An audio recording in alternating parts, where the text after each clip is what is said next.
is the Herd. What a day. Wherever you may be and however you may be listening, live in Los Angeles, iHeartRadio, Fox Sports Radio, FS1. It happened. I'm shocked. Am I shocked? I am shocked. Kawhi Leonard has now been traded to the Toronto Raptors. What does it all mean? Joy, I'm going to lay it all out for everybody today. I love days like today. Oh, today is a good day. There's lots of stuff going on. All right. Good morning, Colin. Good morning, Joy Taylor. We are packed today. Nick Wright, Doug Gottlieb. By the way, 1 hour from now, I have my Next NFL Division Prediction, AFC South. That's with Andrew Luck, Deshaun Watson, Tennessee, and the Jags, blah, blah, blah. Let's start with this. Yeah, it happened. The Raptors agree to attain Kawhi Leonard. And they gave up DeMar DeRozan, their all-star, one of the rare stars in the NBA who actually loves Toronto. DeMar DeRozan met with Toronto officials last week at the Summer League in Vegas, and they assured him, we are not trading you. We promise you. We love you. We're not trading you. And what did Toronto do? Trade him. He went to his Instagram account. DeMar DeRozan says, be told one thing, outcome another. Can't trust him, ain't no loyalty in this game. Sell you out quick for a little bit of nothing. Oh, by the way, Kawhi Leonard didn't want to play in San Antonio because Pop called him out. And so what does San Antonio do? They trade him to the one NBA franchise you know he doesn't want to play for. The one NBA franchise not in the United States, Canada, Toronto. DeMar DeRozan lied to? And petty, grudge-holding Popovich sends Kawhi packing. And you'll want to know why I defend stars. By the way, 16 of the 26 NBA All-Stars 2 years ago, in the 2016 All-Star game 2 years ago, 16 of 26 are on a different team. Like produce? How you like them apples? Okay, there's a reason for it. Can't trust owners, can't trust GMs. Kevin Durant got nothing but heat for leaving, right? Kevin Durant gets drafted by Seattle. The owner tells him we're going to be here forever and build a new arena. 10 months later, he's in Oklahoma City. And then he is in Oklahoma City with Russell Westbrook and James Harden. And the GM, the billionaire owner in Oklahoma City, wouldn't keep and pay a teensy-weensy bit of luxury tax. So they trade James Harden away for an end table. And you don't understand why he's like, you know what, man? Owner lied to me. GM's incompetent. We butchered the James Harden deal. We'll never get another James Harden. I'm going to Golden State. And you'll wonder why stars leave. This is why I continue to defend stars. NFL owners get crushed by the media. And the reason is because the media doesn't like power. And the NFL's really powerful. The media generally roots for the underdog, which I do think, frankly, is kind of probably the way the media should work. Don't root for the powerful. Don't protect the powerful. Go after the little guy and help the little guy. I don't have a problem with that, but they bang on the NFL owners. Dan Gilbert, when LeBron was a free agent and after 7 years they couldn't get him a good player, Dan Gilbert shamed him in a letter. How dare you, as the world's best player, 7 years in, I can't get you a decent second player. Go to Miami and Pat Riley and D. Wade. How dare you? Got any NFL owners doing that? Come on now. This is why I support players. Canada, Steve Nash turned down Canada. He's Canadian. He's like, nah, pass. I'll go to the Lakers. DeMar DeRozan's like, I like Canada. I like Toronto. Diverse city, cool people, upscale, urban. I like it. And they promise him, we're not trading you 2 weeks ago. What do? Trade him. Okay, so NFL owners get a bad rap, but these NBA, by the way, if you're Kawhi Leonard and you just watched how Toronto treated DeMar DeRozan, lied to him, you think Kawhi Leonard's thinking, yeah, I want to be there for the rest of my career. Popovich held a grudge and sent me to Canada, and these guys lied to the one star that liked him. By the way, Chris Haynes reporting today that Kawhi Leonard has no desire to play in Toronto. You think? They just lied to the one star that loved him. Let me shift to this. Is it a risk by Toronto? Okay, I want to shift everybody's mind. I didn't think this would happen. I'm like, How can you give up good stuff and get a guy who doesn't really want to play there? Well, Colin, Paul George did stay in Oklahoma City. Great. Different circumstances. And you can't take an outlier move and say, we're going to roll the dice in our franchise because that one guy stayed in a city, a small city. That would be a huge risk. Let me try to shift your mind and give you a different perspective. For teams like Oklahoma City, Indianapolis, Toronto, you could make the argument this is what you have to do, roll the dice. But I'm going to ask you to just for 1 second consider this. Is Toronto smarter than all of us? So Toronto, by making this move, creates a buzz. This is a stale franchise. It's stale, man. Swept again. Boston's better and pulling away. Philadelphia's got 2 stars. They've got none. Milwaukee, in my opinion, has a better, younger roster. And I think Indiana's better than we all thought. So I get Kawhi. It creates a buzz. A. People talking about in a hockey city, middle of the baseball season, what are they talking about today? The Raptors. Let's go sell some tickets. Secondly, they got rid of DeRozan's contract. I mean, hell, DeMar DeRozan got benched in the playoffs. He's not a good analytics player. Toronto just got rid of him. That's B. And C, we know the Lakers want Kawhi. We know the Clippers want Kawhi. We know that Kawhi wants to play in Los Angeles for either. Toronto can now create a bidding war with the Lakers and the Clippers. By the way, you send Kawhi to the Lakers, they've got a surplus of forwards. LeBron's a forward. Kuzma's a forward. Ingram's a forward. Kawhi's a forward. Can you get one or both, Ingram and Kuzma? They also have a first-round pick. The Clippers have Tobias Harris. Don't have a first-round pick, but they got a bunch of expiring contracts. The general manager for Toronto won Executive of the Year in Denver. Mom was a doctor. Dad was an educator. Sharp cookie. One of the highest-paid GMs in the league. He's Canada's Daryl Morey. He's a real smart guy. He creates a buzz. I mean, it's the heart of baseball season. Nobody's talking Blue Jays today in Toronto. It's a hockey country. Nobody's talking hockey today in Toronto. He's selling tickets today in Toronto. He gets rid of DeMar DeRozan's contract, the guy that got benched in the playoffs, and a guy that's not really a good analytics guy. And he's not going to roll the dice, right? And think Kawhi's going to stay there forever, right? We just showed you. Kawhi, according to Woj and Chris Haynes, doesn't want to play there. But now you have 2 teams, same building, same city, Clippers, Lakers, who are both dying for him. For the record, my sources tell me he is more than willing to play for the Clippers. And he's more than willing to play for the Lakers. Bidding war. Show me your cards. Is Toronto potentially pretty smart here? What they really wanted to do in Toronto, they want to reboot the franchise. They hit a ceiling. How do you reboot and rebuild a franchise? Draft picks and young, good players. Lakers and Clippers both have good young players, both have expiring contracts, and the Lakers have a first-round pick. Maybe this guy in Toronto is smarter than we think. And I'll tell you this, the Raptors are more interesting today than they were yesterday. I'm surprised by the move, but the more I think about it, that kid is sharp running that franchise. He's Daryl Morey of Canada. Maybe he's smarter than all of us. We got a lot of different stuff today. In 45 minutes, my next NFL prediction, Nick Wright coming up, Doug Gottlieb coming up, Mark Schlereth, Antonio Daniels in studio. It is a crazy day. Let me focus in, micro-focus on what they're thinking right now with the Lakers in this. Because I contend this is a very, very good day, potentially, for Magic Johnson and the LA Lakers. And I'll get to that coming up. Okay, this is according to Yahoo Sports and ESPN.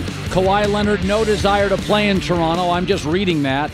Adrian Wojnarowski, ESPN says Kawhi Leonard still plans to sign with the Lakers when he becomes a free agent. Woj is pretty accurate.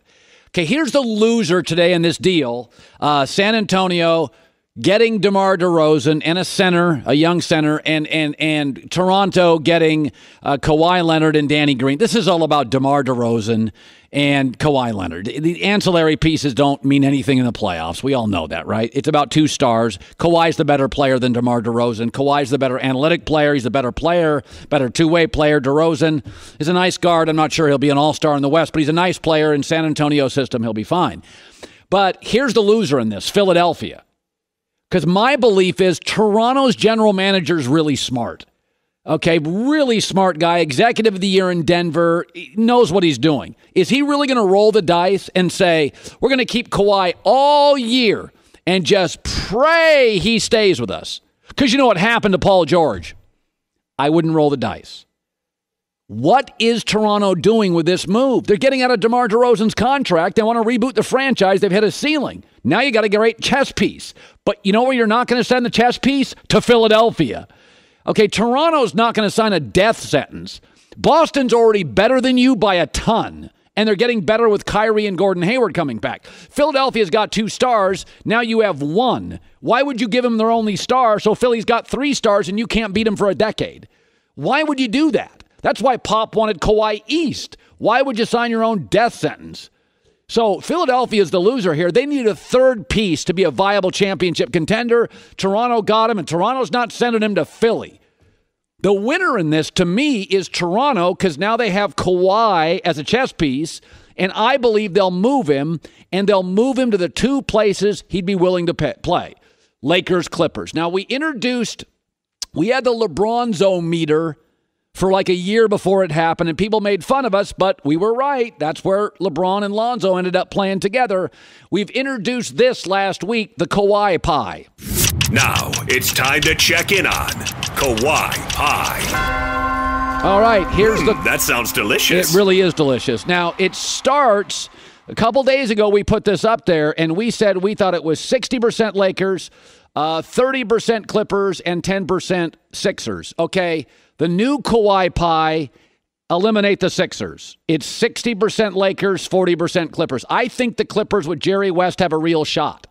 I think you can sell Kawhi Leonard on, hey, it's going to be LeBron's team. He's going to dictate terms. He may dictate the coach. Do you really want to be under the thumb of LeBron James? I think that's a very good pitch by the Clippers.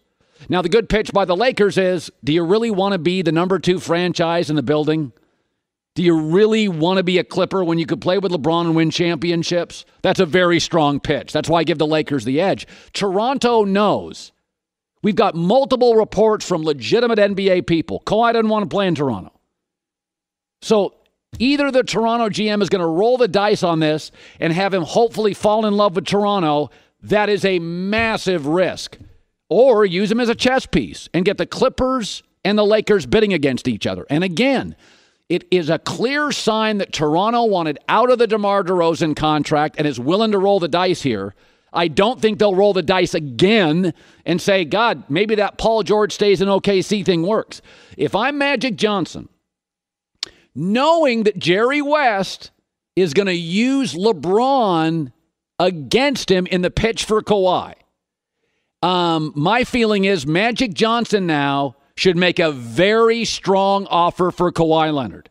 If you get Kawhi and LeBron, you don't need Kuzma and Ingram. I would move a first-round pick. I'd give up one of those 2 forwards, and I'd consider giving up anybody else they want in the roster. Maybe it's Rondo. Maybe it's Josh Hart. But I didn't think Magic Johnson should sell the farm to San Antonio because Kawhi wants to be in L.A. But now you got Toronto, who's got Kyle Lowry. They could use a draft pick, and they could use a forward or 2. Now I think if you're Magic and Rob Pelinka, you get aggressive. Because you're going to have a surplus of forwards. You don't need the number 1 pick if you have LeBron and Kawhi. You don't need a first-round pick, and you don't need all these forwards. You don't. LeBron, Kawhi, one of those forwards, Rondo, Lonzo, you're good. That's a 53-win team. That's a 55-win team. That's the number 2 team in the NBA. Golden State, Lakers, Boston. Those are your 3 title favorites. Here's Joy Taylor with the news. No. Turn on the news. This is the Herd Line News. We're right. As I suspected, we did not get the full story from the Steelers and their contract negotiation. Yeah. A little vague with that $70 million. You know how those NFL contracts go. New information has emerged about their proposed package to Le'Veon Bell and their 5-year, $70 million offer to Bell. The Steelers reportedly only offered him $10 million as a signing bonus. So that was only $10 million guaranteed. That is for someone who contributes 30% of the Steelers' offense over the last 2 years, and it would make no sense for him to take that deal. By the way, though, has been hurt and has also been suspended. Sure, but he's still the top three, move them around, Todd Gurley, Ezekiel Elliott, Le'Veon Bell in the entire league. He did contribute 30% of the Steelers' offense for the past 2 years. But it's like, why would he take that offer when he could get $14.5 million for 1 year? For 1 year, and then go into the open market. I'll say this, though, like OBJ, same thing. I want to be paid a fortune. Okay, stay healthy and don't be overly dramatic. We know the NFL GMs and owners. They don't want headaches in locker rooms. And you can be a productive player. But Le'Veon Bell's been hurt and been suspended. OBJ's been hurt and been dramatic. Like, I'm not saying they're completely wrong, but in OBJ, he was on the open market for about 5 days this summer. Nobody bid on him. Okay, if Big Ben was on the open market, Aaron Rodgers, Julio Jones on the open market. Le'Veon and OBJ deserve their money. But again, when you tell me what you are, I'm going to believe you, and Le'Veon's got a little baggage. I just hope that the Steelers know what they're doing. I knew it wasn't the whole story, though. Like, the NFL teams will throw out these numbers like, oh, we offered him $400 million. And no, you didn't. You offered him $5 million guaranteed in a 15-year contract. Like, what is the actual details of the contract? Because they try to make it seem like he's being greedy to the fans because they want to make sure that they keep all the fences mended. But it just wasn't straight up. But he does deserve his money. It'll be interesting to see what happens after the season. Someone who will not be having any more NFL seasons or contracts is Darrelle Revis. Revis Island is no more. He took to Twitter and Instagram this morning to announce his retirement after an 11-year career as one of the league's top cornerbacks. Darrelle Revis, definitely, in my opinion, a Hall of Famer. Yeah. I just wish his career had ended a little differently, you know? Yeah, he had... I understand, like, fans won't put their arms around him because he played in a bunch of teams and he held out a bunch. But he qualifies to me as a Hall of Fame player. But, again, I think fans like Derek Jeter plays for the Yankees forever. I think fans like Aaron Rodgers, Packer forever. I think fans really like that. But in the end, what are his numbers? Was he an elite corner? For like 8 years, he was the best corner in the league, Absolutely. wasn't he? Yeah. He was a talent for hire, but that just because you're great at working the system and making a bunch of money. Right. The teams don't have any loyalty to you. You're seeing what's happening. Kawhi Leonard, talk about with Le'Veon Bell. Kawhi Leonard may end up being on 3 rosters in about 3 months. So right. what? Yeah, so what? Make your money. It's been 8 years since T.O. has played in the NFL, but he still has all of the opinions about what's going on, specifically about the Patriots. After a session of pickup basketball with former NBA star Sam Cassell, T.O. filmed himself talking trash about Bill Belichick and Tom Brady. Let's take a listen. I beat you. Now you want to... No, I ain't cheat you. You sound like the Patriots. You know what I mean? Hey, I don't care about the Patriots, Belichick, Brady. They cheaters. They cheated. Oh, boy. Now, it does sound like he's joking there, but do you think that a lot of people still have this opinion? We haven't talked about the play game in a while. Oh, yeah. Listen, when people lose in life, they got to blame somebody. That's just the way the world works. You got to unsuccessful guy is like my wife, my boss, the president, the laws, my brother-in-law. When you fail, you got to blame somebody, right? Can't be you. And so when you lose to the Patriots, it's not that Belichick's the best coach easily. They've drafted well. Brady's brilliant. No. It's cheating. I found that in life. Nobody wants to look in the one thing in the bathroom that's the most important, the mirror. I don't care if they cheated. I wish some other NFL teams would be better. Everybody's pushing envelopes in this league. Everybody. They're just better at everything. Yes. Joy Taylor with the news. Well, that's the news. And thanks for stopping by. The Herd Lie News. Oh, my. Heart of the baseball season. We could talk Mike Trout. That's not going to happen today. Let's go to New York via the Coward Global Satellite Network. Nick Wright, first things first. All right, let's start with this. Kawhi to the Raptors. Your initial thoughts, Nick? Oh, I thought you were going to ask me about Manny Machado potentially going to the Dodgers. Here's my initial thoughts are, what a home run in all aspects for the Toronto Raptors. So let's just look at it from this year's perspective.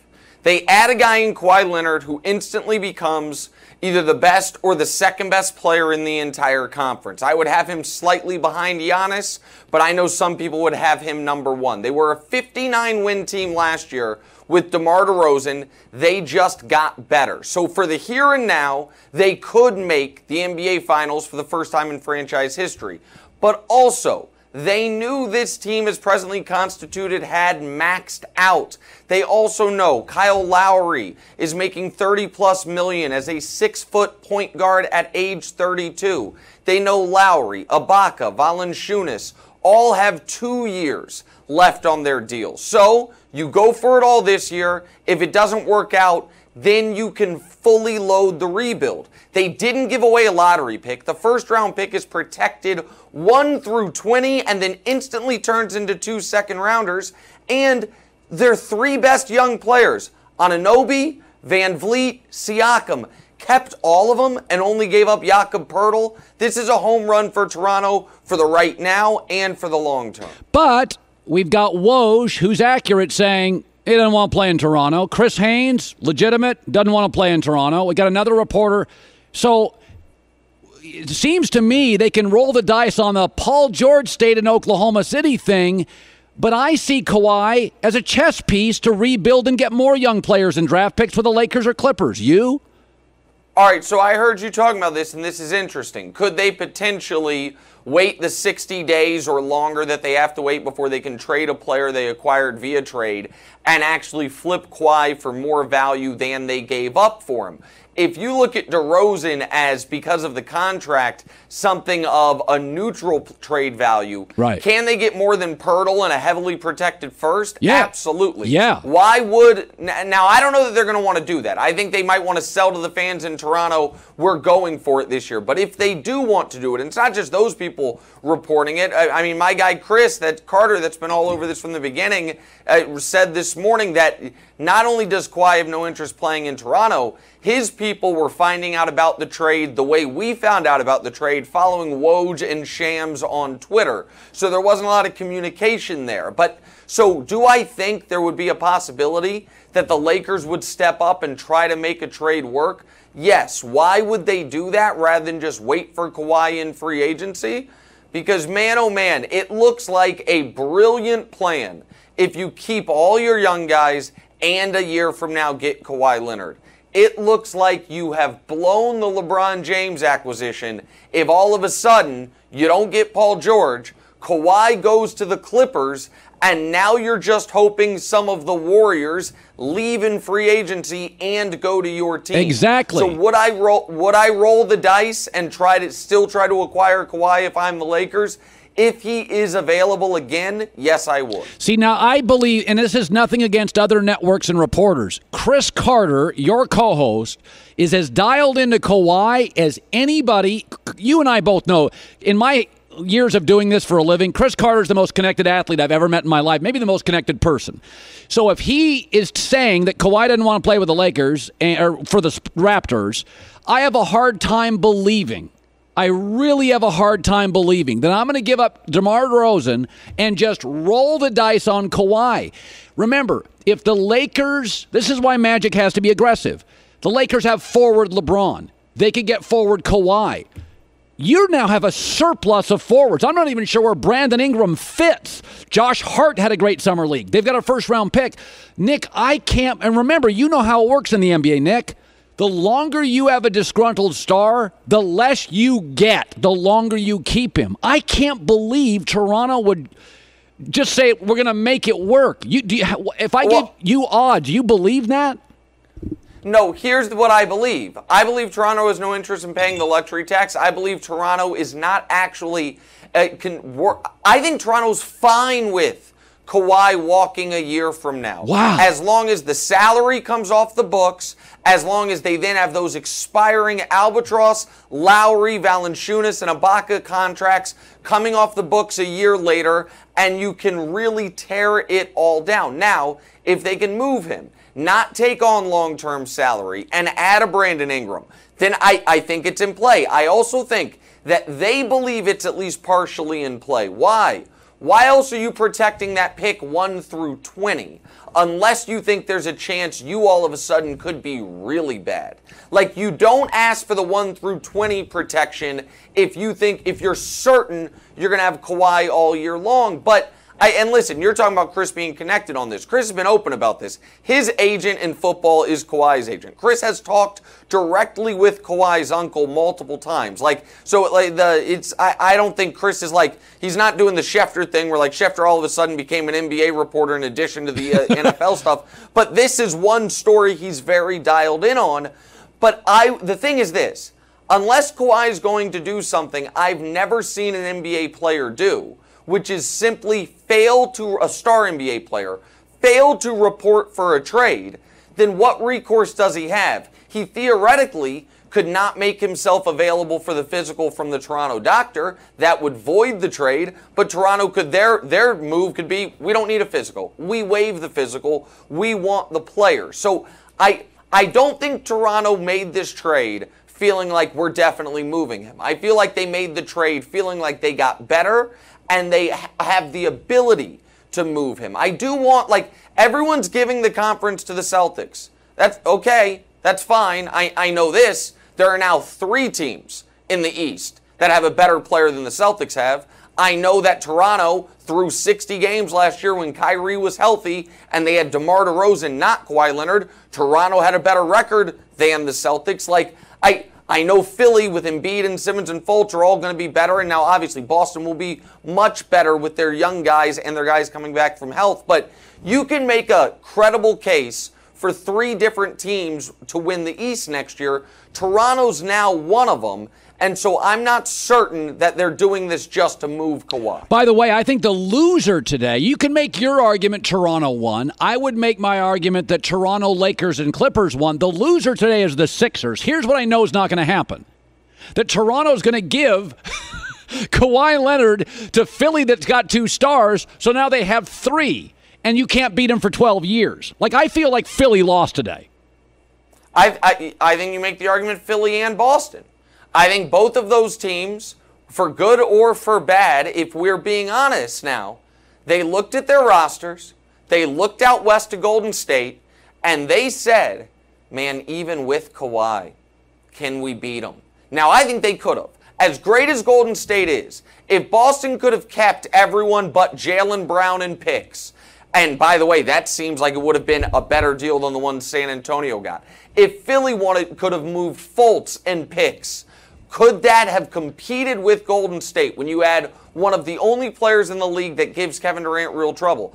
I think it could have. Also, I'm going to go one step further. I think it would have been exponentially more likely. I know Kawhi wants to be in LA. I get all that. But I think it would have been much more likely for Boston or Philly to be able to keep Kawhi than Toronto. Yes. This was, of all the places Kawhi could be traded to, Toronto's the best place from a Lakers perspective. Yes. He's not staying there after a year. No. And they potentially could move him during the year. Yep. I do love the move, though. Cold-blooded Greg Popovich. Oh, you want to go home? Okay, I'm deporting you. That is, I'm sending you to the only place outside of the United States. Now, they did get an all-star in return. Can you, this is why I always support players. I told my staff this morning, I cannot believe I would be in a business and I said, either I was DeMar DeRozan and I said, I love this company, and they traded me to a system where the player doesn't mean as much, or I said, I don't want to be here, I'm not happy with the coach, and they traded me to Nesson, where I have to talk baseball for 12 months. Yeah. It's like, this is why I support players. 16 of the 26 NBA All-Stars 2 years ago in the game are now on different teams. I'm always going to support the player because, to your point, Greg Popovich just went bitter. I mean, this felt like a grudge, did it not? And well, I mean, I don't hate the return for San Antonio from the perspective of, if Pop's only got 2 years left at coaching, you got the best player for right now that you could have gotten. Maybe not for long term, but for right now to be able to contend a team that went to the playoffs last year without Kawhi playing at all. The Spurs should actually be a little bit better. So I don't hate the move for San Antonio. But to your point about supporting the players, oh, absolutely.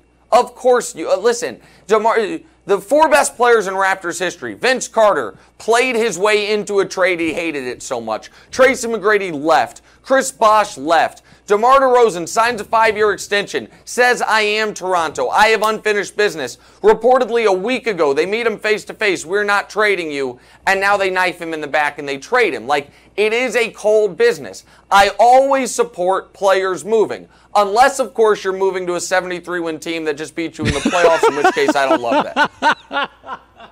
Nick Wright, good talking to you, buddy. You too, brother. Talk to you guys All later. right, first things first. For the record, there's a confusing story. I got some feedback on this in the NFL. And a lot of you are confused, and it makes me think that the Dallas Cowboys are dragging their feet on something.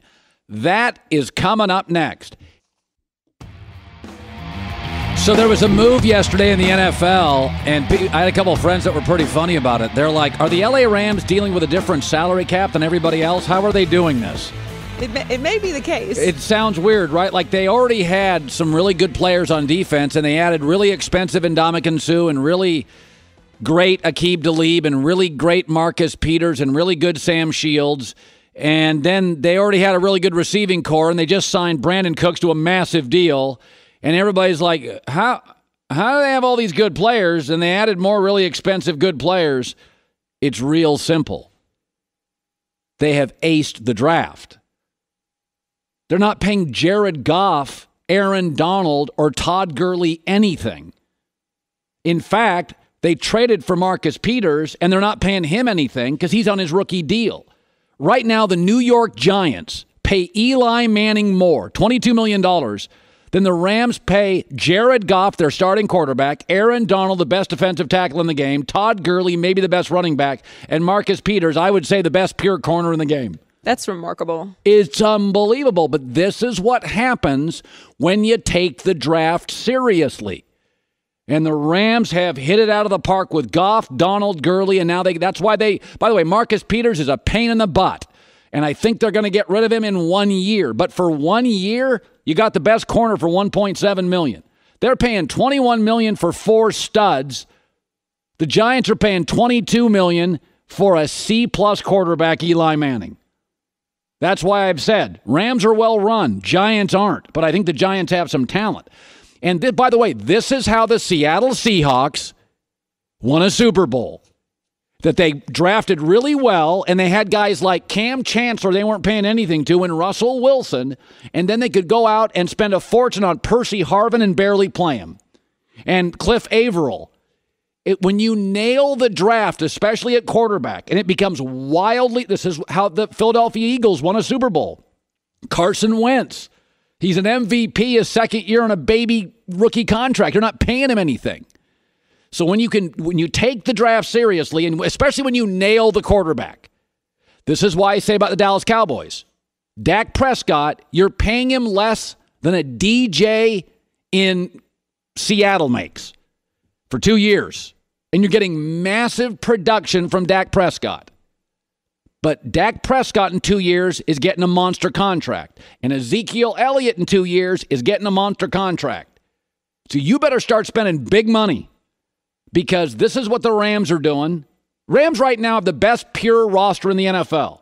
They have the best punter. They have the best kicker. Their offensive line is not as good as Philadelphia. And their defensive line's probably not either. But, I mean, their secondary's better. Their special teams are better. Their linebackers are talented. Their receivers are loaded. They got the best back, arguably, in the league. When you nail the quarterback and maybe another star offensive player and you're paying them nothing, this is what the Rams can do. Marcus Peters isn't going to be here in 2 years. They're going to rent him for a year and get rid of him. He's a head case. But the Cowboys, it's really funny because Jerry is the kind of guy that the Cowboys in recent years have been very smart. But it's like you got 2 more years of Dak Prescott on that 4th round salary. And the other thing that it's I'm not a big fan of spending money in NFL free agency. Like the NBA, I'm a huge believer. If you can get Kevin Durant, get him. Get LeBron, get him. In the NBA, I would pay for the star. In the NFL, unless it's a quarterback, I'm not interested. But I get why the Seahawks did it. I get why the Eagles did it. And I get why the Rams are doing it. Jay Glazer talked about this. He said, listen, man, these young teams, Philadelphia and Seattle, have shown everybody the way. Last couple of years, free agency's been a bad game of fantasy football. Guys whose names are big, who are getting overpaid, and you just don't win that way. You don't build. And a lot of teams realize that. They're like, we're not doing this. We're not going and throwing a boatload of money at Dominican Sues and all those guys. It's not a huge type of market because it just doesn't work that way. You got to build through the draft, and you got to smartly go get an Andrew Whitworth. But then all of a sudden, the Philadelphia Eagles happened last year. And the Eagles went out, and they got guys like Alshon Jeffrey and the Chris Longs, and then they traded for J.J. They almost played this game that has become taboo in free agency. All of a sudden, Philly had success with it, and that's why I think you see all these teams this year, they have changed their ways. They're like, oh, because it's a what have you done for me lately league. And it should be noted, in all these instances, Carson Wentz, rookie deal. Russell Wilson, rookie deal. The Colts blew it. They were getting massive. I mean, this is where the Colts blew it. The Colts were getting massive production out of Andrew Luck and not paying him much, considering the production they were getting, and they butchered it and, made a deal for Trent Richardson that was awful. Those are the years that you can overspend. Rams are in that little tiny window now for about another year, and then they're going to have to start paying guys. Gurley's going to maybe hold out by next year. I mean, he already voiced an opinion last week that I don't like these NFL contracts. I want an NBA contract. So Todd Gurley's going to have another great year, and he's going to say, okay, time out. My body's not taking. He's going to do a Le'Veon Bell.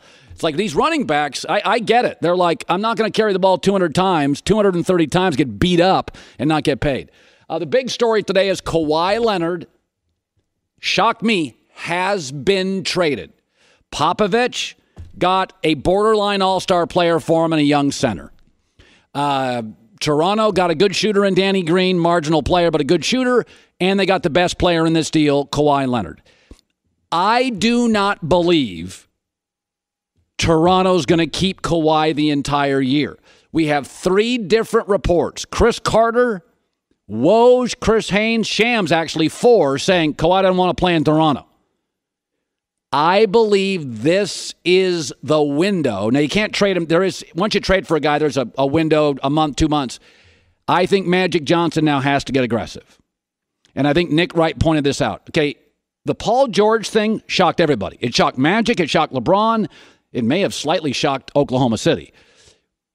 I was told Paul George was all in on the Lakers, and then something happened. Once those Kawhi to the Laker rumors came out, something spooked Paul George, and he went. We've already looked this up on the big lead, Jason McIntyre. Paul George was all Lakers. That's all you heard, all the leaks. The day the Kawhi Leonard wants to be a Laker stories came out for the next 10 days, those stories all disappeared.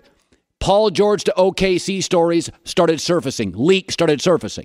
Something spooked Paul George. My guess is LeBron, Kawhi Leonard, I'd be a third wheel. No, thank you. He may have made the right move. I don't think so, but maybe he did. But Kawhi is different. LeBron's not in Toronto. He's going to be the guy, but he has no interest to play there.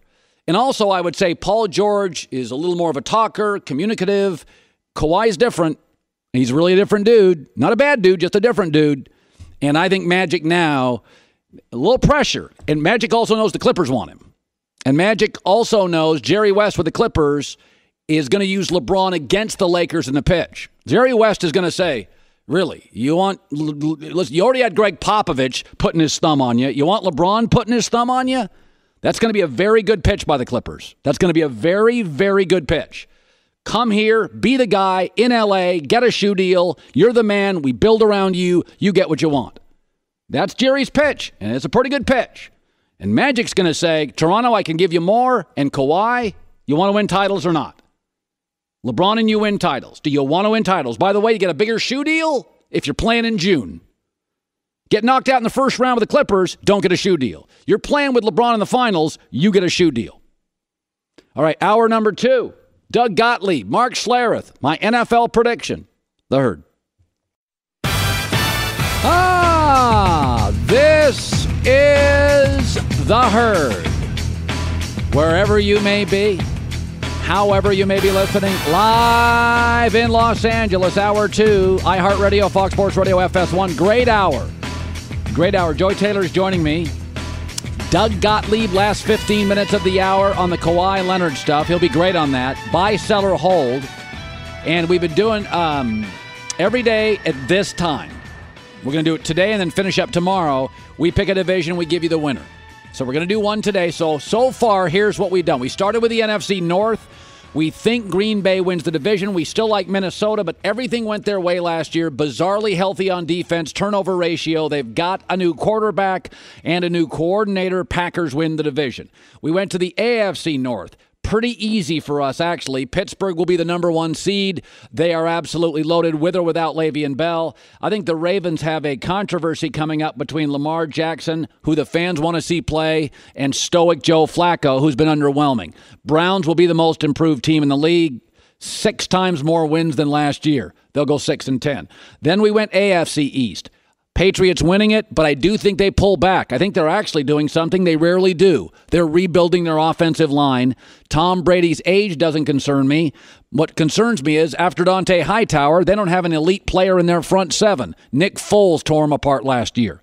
NFC East, this is the hardest division to predict. Philadelphia is good, but they pull back a little, mostly because the NFC is loaded and this division's loaded. I like the Cowboys more than everybody else. The Giants have elite players in every unit on defense. Alec Ogletree at secondary, Landon Collins safety, Janoris Jenkins, Olivier Vernon pass rusher, Snacks Harrison.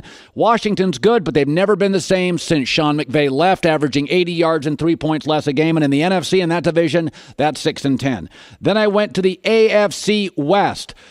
Just because I live in L.A., you got to get over your low self-esteem. We got better beaches than you. Don't hate L.A. Chargers have the best roster in the division. I like Kansas City's roster too, but I don't love their O-line, and I don't know what in the heck Patrick Mahomes is. Broncos, 7-9, 9-7, 8-8. Don't think they're elite. This could flip a game or two. In the NFL, if the difference between 7-9 and 9-7 is coaching, I don't think they have a great coach. Raiders, Gruden out 10 years. Think it's a train wreck. NFC West, yesterday, Rams are loaded. I think they may have, outside of Philadelphia, best roster in the NFL. The reason I took the Niners over the Seahawks was all schedule. Niners get some really tough games at home. Seattle gets some tough games on the road. And I don't like at all the optimism in Seattle's locker room. Ken Chancellor retires. Cliff Averill retires. Earl Thomas wants out. They have better players than San Francisco, but San Francisco's got an optimistic locker room that feels like it's young and growing together. And now I am moving to the AFC South, so let's roll the tape. Here we go on today's prediction. I'll give you how the predicted results, but I'm just going to give you the order right now. Houston. I think they win the division. I could just stop after this. They get Deshaun Watson back. 19 touchdowns in 7 games. I could just stop right there. But they also get Whitney Merciless and J.J. Watt back, who were injured on defense. That helps. They've added Honey Badger, who's past his prime, but I think he's a pretty intuitive defensive player. I like him. The downside of this team, why I think they're limited, is their offensive line's a mess. It was ranked 32nd in the league last year, and I don't think it's a ton better. But if you give me Honey Badger, J.J. Watt, Whitney Merciless, and Deshaun Watson, I think they win the division. By the way, workable schedule, especially late first 4 games. Again, they could go 4-0. New England never starts that hot. Next up, the Colts. Okay, I could drop the mic on this. Andrew Luck is back. And Andrew Luck finally has an offensive coach. So that in itself, to me, is a massive improvement. I think they're the one team Vegas is massively underrating. The last time Andrew Luck was healthy, they were 11-5, and the roster wasn't nearly this good. Right now, their offensive line, they've solved the problems. Because guard, center, guard, they're actually upper third in the league right now. If Quentin Nelson's as good as I think he can be. So I don't have to worry about that. Their defensive line isn't awful. They added Jabal Sheard from New England. I think it's a little better than people think, although they do need a pass rusher. And again, they've got an offensive coach with Andrew Luck. Andrew Luck has been stymied with injuries and coaching and lack of creativity. I think this team ends up second in their division. By the way, they don't leave Indianapolis in the entire month of November. Ask NFL players, hey, you don't have to leave home for November. That is the time of the year around Thanksgiving when the second season starts. The injuries are piling up, and you can stay home. Big edge for November and the Colts. I would go to the Jags. Everybody loves the Jags. Okay, before we start crowning them, they were 10-6 last year, and that's with Andrew Luck being gone and Deshaun Watson. They went 4-0 against the Texans and the Colts. I'm going to go with they're not going to go 4-0 against the Colts and the Texans because Blake Bortles isn't close to Deshaun Watson, and he's not close to Andrew Luck. Now, Blake Bortles, Tom Coughlin came in and made it real clear. We're going to be a running team. But two of their receivers that I liked, Allen Hurns, gone. Allen Robinson, gone. And now it's the mercurial Marquise Lee. Depends on the Sunday, depends on the half. Again, I think we kind of fell in love with them last year. I get it. Their defensive personnel is special. But they lost two good receivers. For a quarterback, they can't lose anybody. By the way, Mercedes Lewis is gone too, I think. I didn't just popped into my head. And Andrew Luck and Deshaun Watson are back in the division. No thanks, they're third. Finally, Tennessee. New coordinator, new head coach, so that's going to take a while to gel. DeMarco Murray, one of their better running backs, decided to retire. Now, they added Dion Lewis, who I actually like. I think their November schedule could be really tough. At Dallas, New England, at Indy, at Houston, where the Colts are getting a break in November. They never leave home. Tennessee's got a brutal November. Here's the other thing. Can we just acknowledge this now? Marcus Mariota's okay. He's a non-verbal quarterback in a verbal league. He had more picks than touchdowns last year. He struggles to stay healthy. He's the third best quarterback in this division. Again, I like him. I watched him at Oregon. I like him. He's okay. He's not as good as Andrew Luck, and he's not as good as Deshaun Watson. And let's be honest about this offense the last couple of years with him. Week to week, they have no identity. So let's go for my prediction for the AFC South. Tomorrow's the NFC South, by the way. That could be the best division in football. Breeze, Matt Ryan, Cam Newton. My prediction is Colts at 10-6. I like so much about Houston, but that offensive line is a real problem. I don't get how you don't see the Colts with Andrew Luck back. They finally got their offensive line solved. They don't leave home in November, and they got an offensive-minded coach, Frank Reich. I like him. Don't love him, like him. And then I think the Jags are overplayed. I don't think the Jags are terrible, by the way. What do I have them at their record? What do I have the Jags record? Put that up again. 8-8. That's fine. They'll be a viable playoff team at the end. They may make it, they may not. Go 9-7, 8-8. I don't dislike him. I just think Bortles is totally limited. And then last place is Tennessee. I just don't buy him. All right, with that, let's bring on Mark Schlereth. You know Mark Schlereth. I know Mark Schlereth. 3 Super Bowl rings. Gigantic rings. By the way, you're an offensive lineman. I've made this argument. You can't win a World Series with a bad bullpen. If you're leaking the 7th inning on, you can't win a World Series. Yeah. And you can't win a Super Bowl with a bad O-line. The only O-line in recent memory that was pretty weak was the 2008 Steelers, but they had Max Stark at left tackle. Mm-hmm. Okay, Willie Colon got penalized too much, kind of crazy, but okay.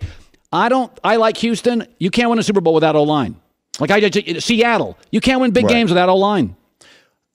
You're 100% right. You've got to have guys up front. You've got to be able to do you've got to be able to dictate in situations where you have to dictate. Situations. And that to me is the biggest thing. A lot of people look at the running game and they'll say, they lead the league in rushing. And I'm like, whoa.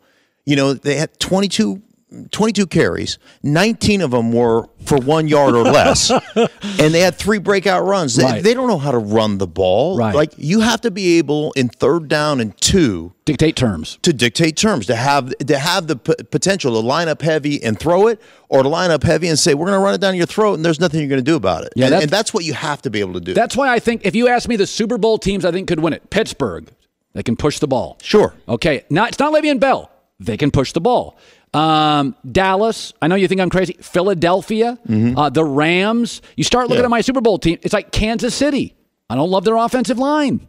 To me, bullpens and O-lines, and it's because relievers don't make a fortune. O-linemen nobody talks about.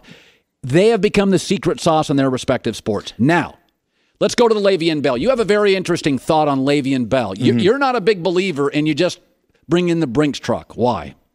Well, I think there's several different reasons when you look at the running back position in general. And let's just start with guys in their prime.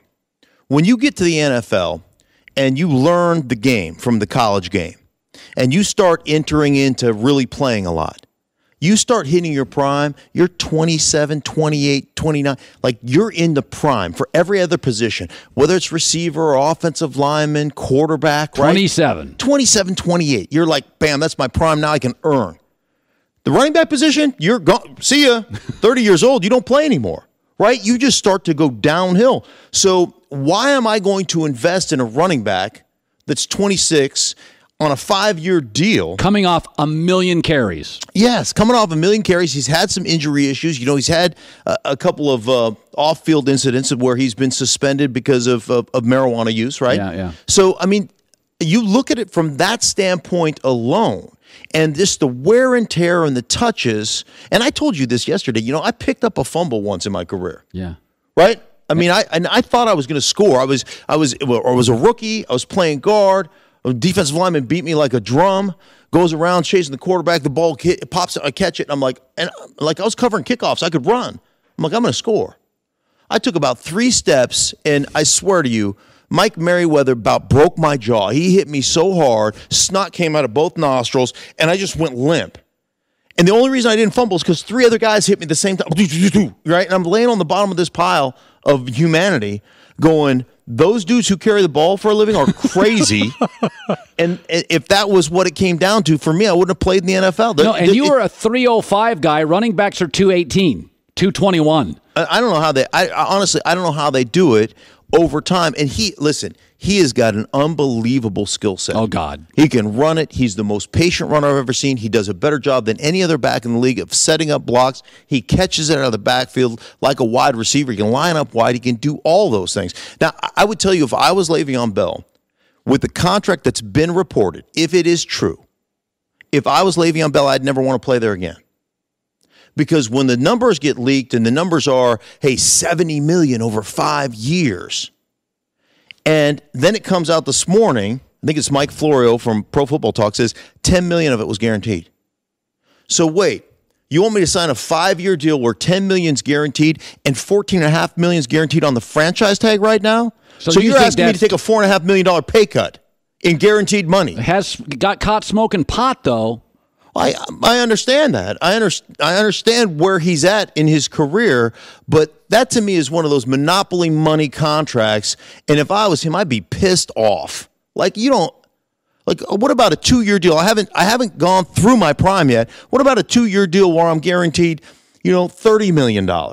And then you want to make the funny money on the end of that. But if it's $10 million, if that report is true and it's really only $10 million guaranteed, like that's almost personal. Yeah, that's one of those things where, like, I would be more mad about that floating out there, like that be like the 5-year $70 million being out there, like that to me is like that is a fake contract, and you make me look bad as a person, and I would be irritated. It's the same thing that went on with the Washington Redskins and Cousins. Like, you're gonna throw out this, look at the contract, it's the Wizard of Oz, pay no attention to the man behind the curtain, nothing to see here. You've got this gigantic number being floated out there that's totally, in my mind, fake if it was only $10 million in guarantees. Okay, finally yesterday, I don't think I've ever disagreed with Jason Whitlock more. He thinks it's great for Terrell Owens to go play in Canada. T.O. has shown an interest in playing CFL football, and I said, once you're Howard Stern, you don't go back and do weekends in Edmonton radio. I'm sorry, but a gold jacket guy going to play for the Edmonton Eskimos, it feels sad to me. Right. I don't want to see Bono and the Edge at the TikTok Inn down the street. I'll be like, they were at the Rose Bowl. That's pathetic. Whitlock's like, if you love the game.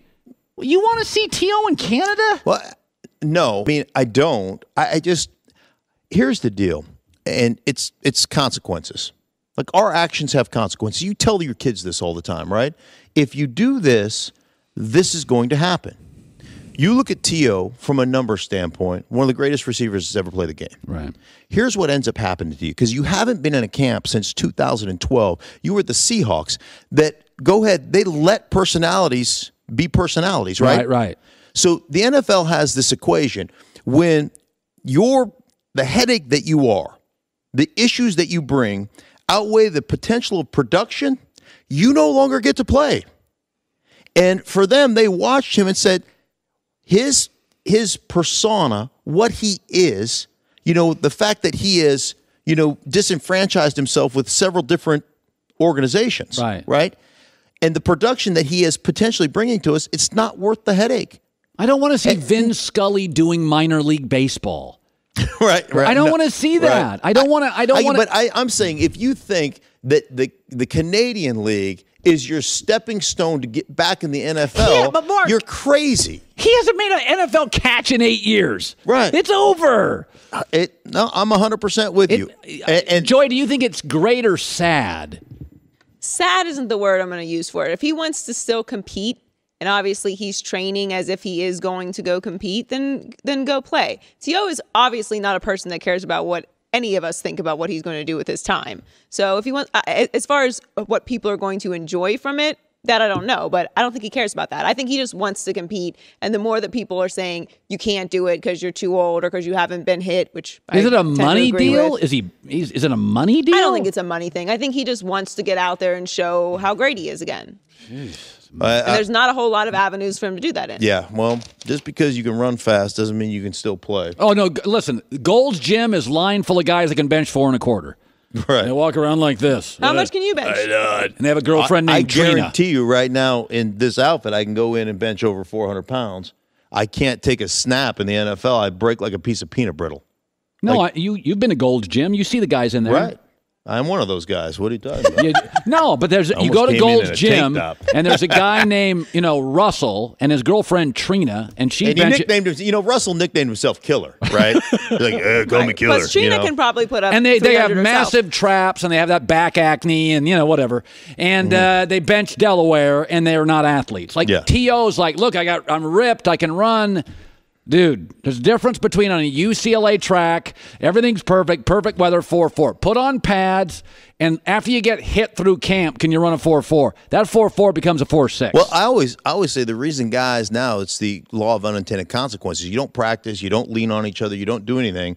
And then all of a sudden, guys go to camp and they're in great track shape. And what happens? Torn Achilles, torn ACL, because you're not bouncing on people. You don't have the leverage, and you're not hand fighting. You're not doing those things in today's football. And I just think that's one of the reasons you don't develop that kinesthetic awareness. And you can run on a track all day long. It's not like running on a football field with other people leaning on you.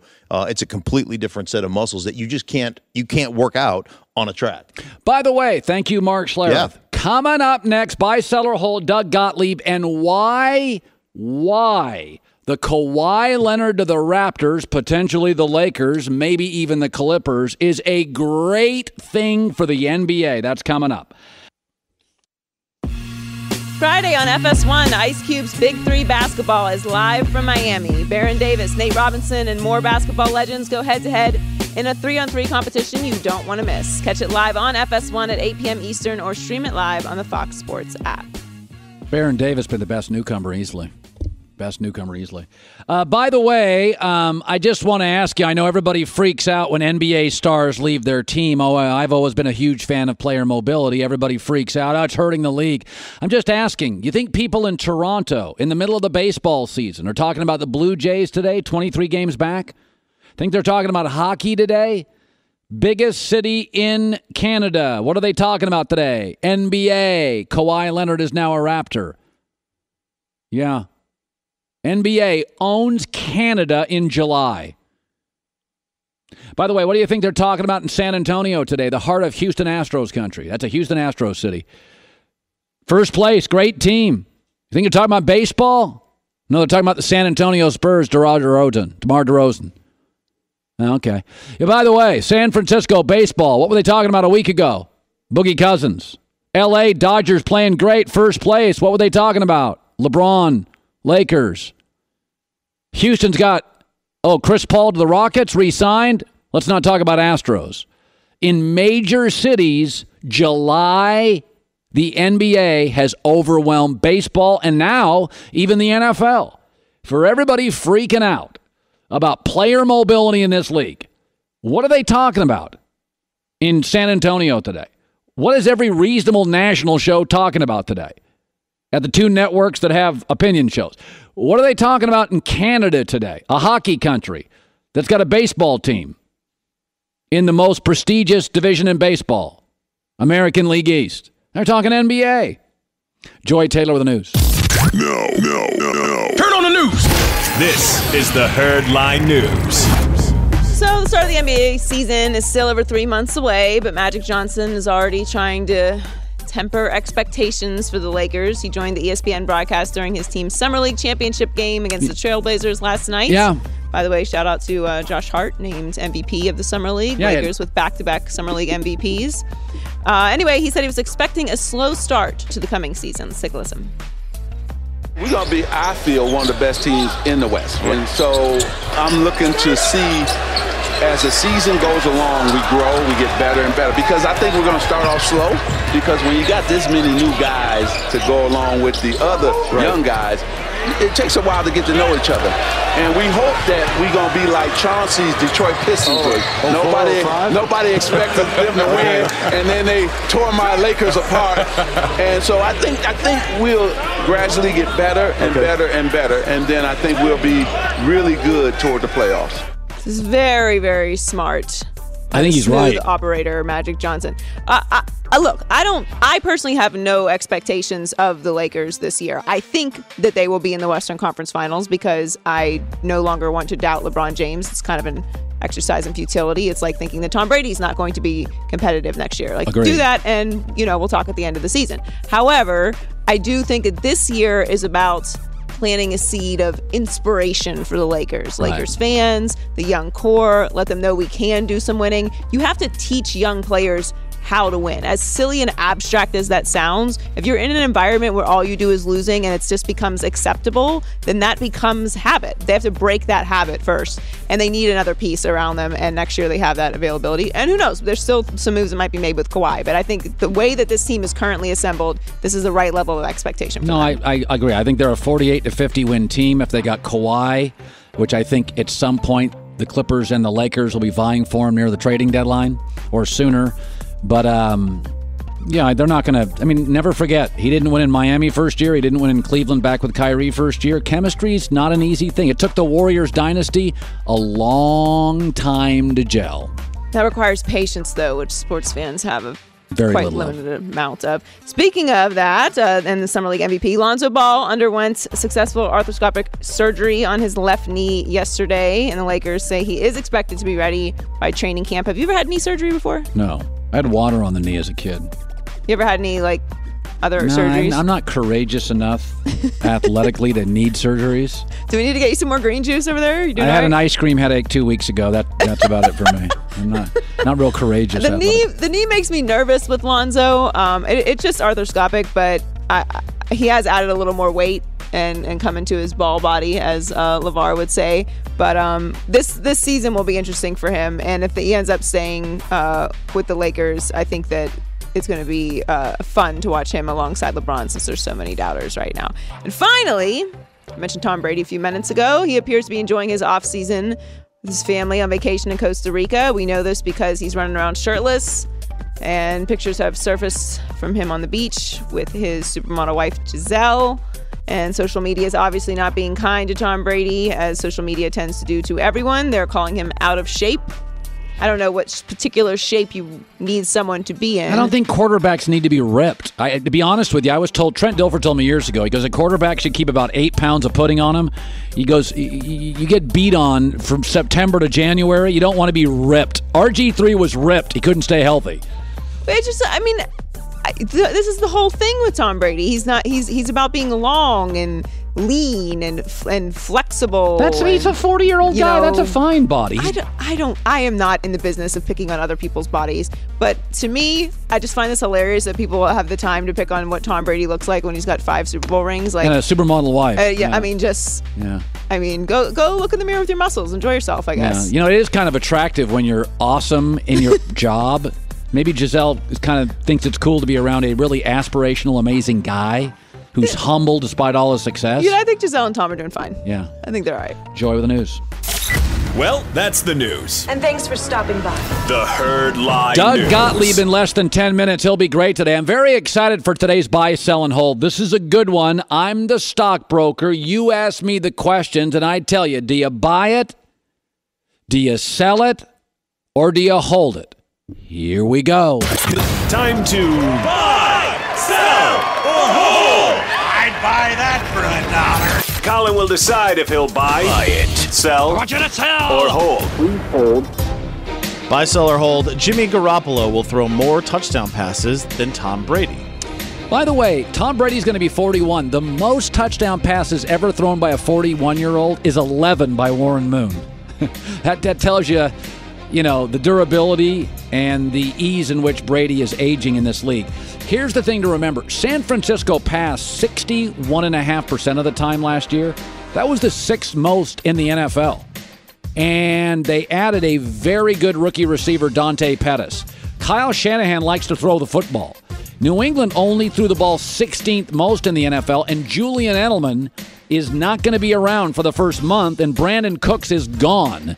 And my takeaway is New England with Sony Michel rebuilding the O-line. They have a really deep running back core. I think New England's going to be a little more ground and pound than usual. I don't want to put Brady in the crosshairs at 41. So, John? Buy. I think Garoppolo will throw more TD passes than Tom Brady this year. Buy, sell, or hold. The Steelers will have a better offense than 2017.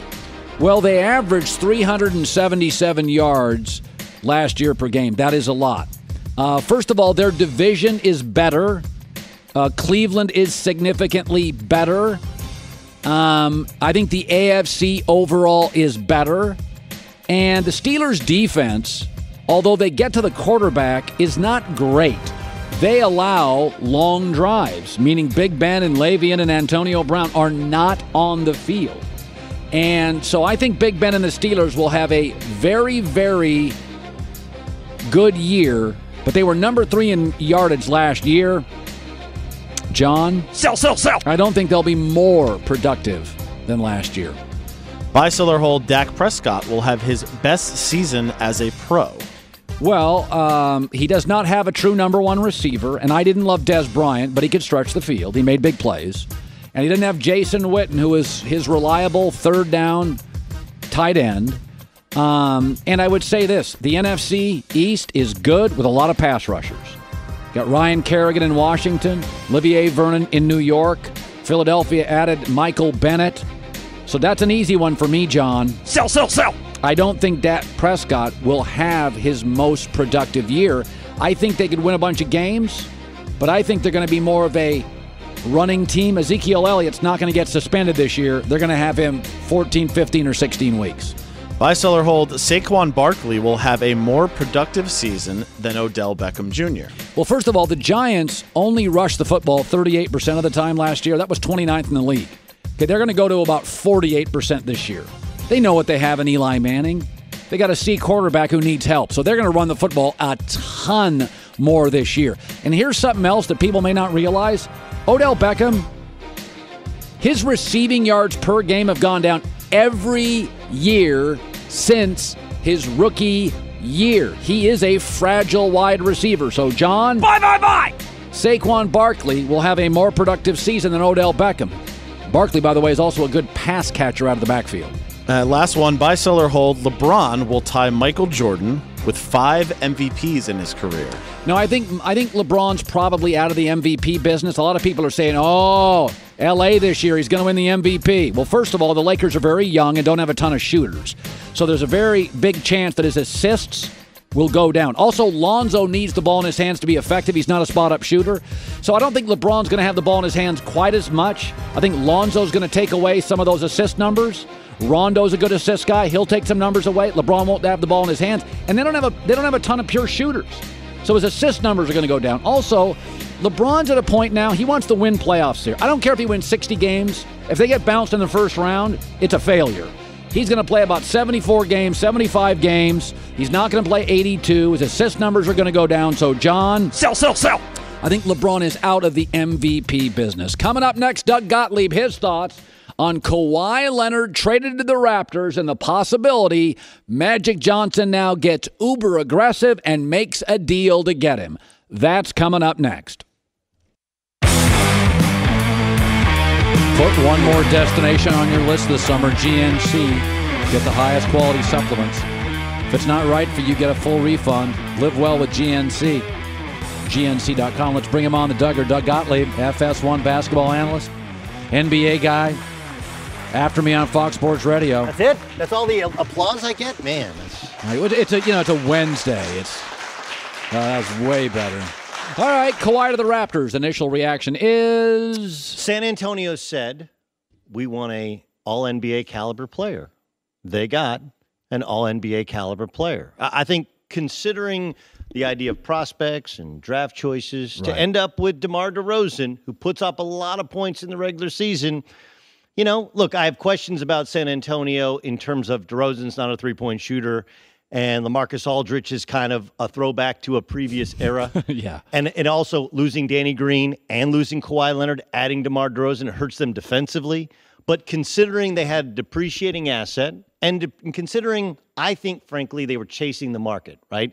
They asked too much too soon, but they did end up getting an all-NBA caliber player who's under contract for a couple years. Who got benched in the playoffs. He did get benched in the playoffs. I mean, really, Kawhi had as much to do with the Spurs playoff run as DeRozan had to do with the Raptors playoff I think run. I'm not anti-DeRozan, but, I go back to this. I don't want to be rigid. He doesn't work out analytically, marginal defensively. They benched him in the playoffs. I think, you know what I think? I think Toronto wanted to get out of that contract. I do. I think that's a big part of it. I also think that Toronto, some of this is about timelines, right? Remember last year, I was sitting on this couch and you're like, why aren't the Boston Celtics making more moves? Right. Why aren't they making more moves? This is before they acquired Kyrie Irving. Yeah.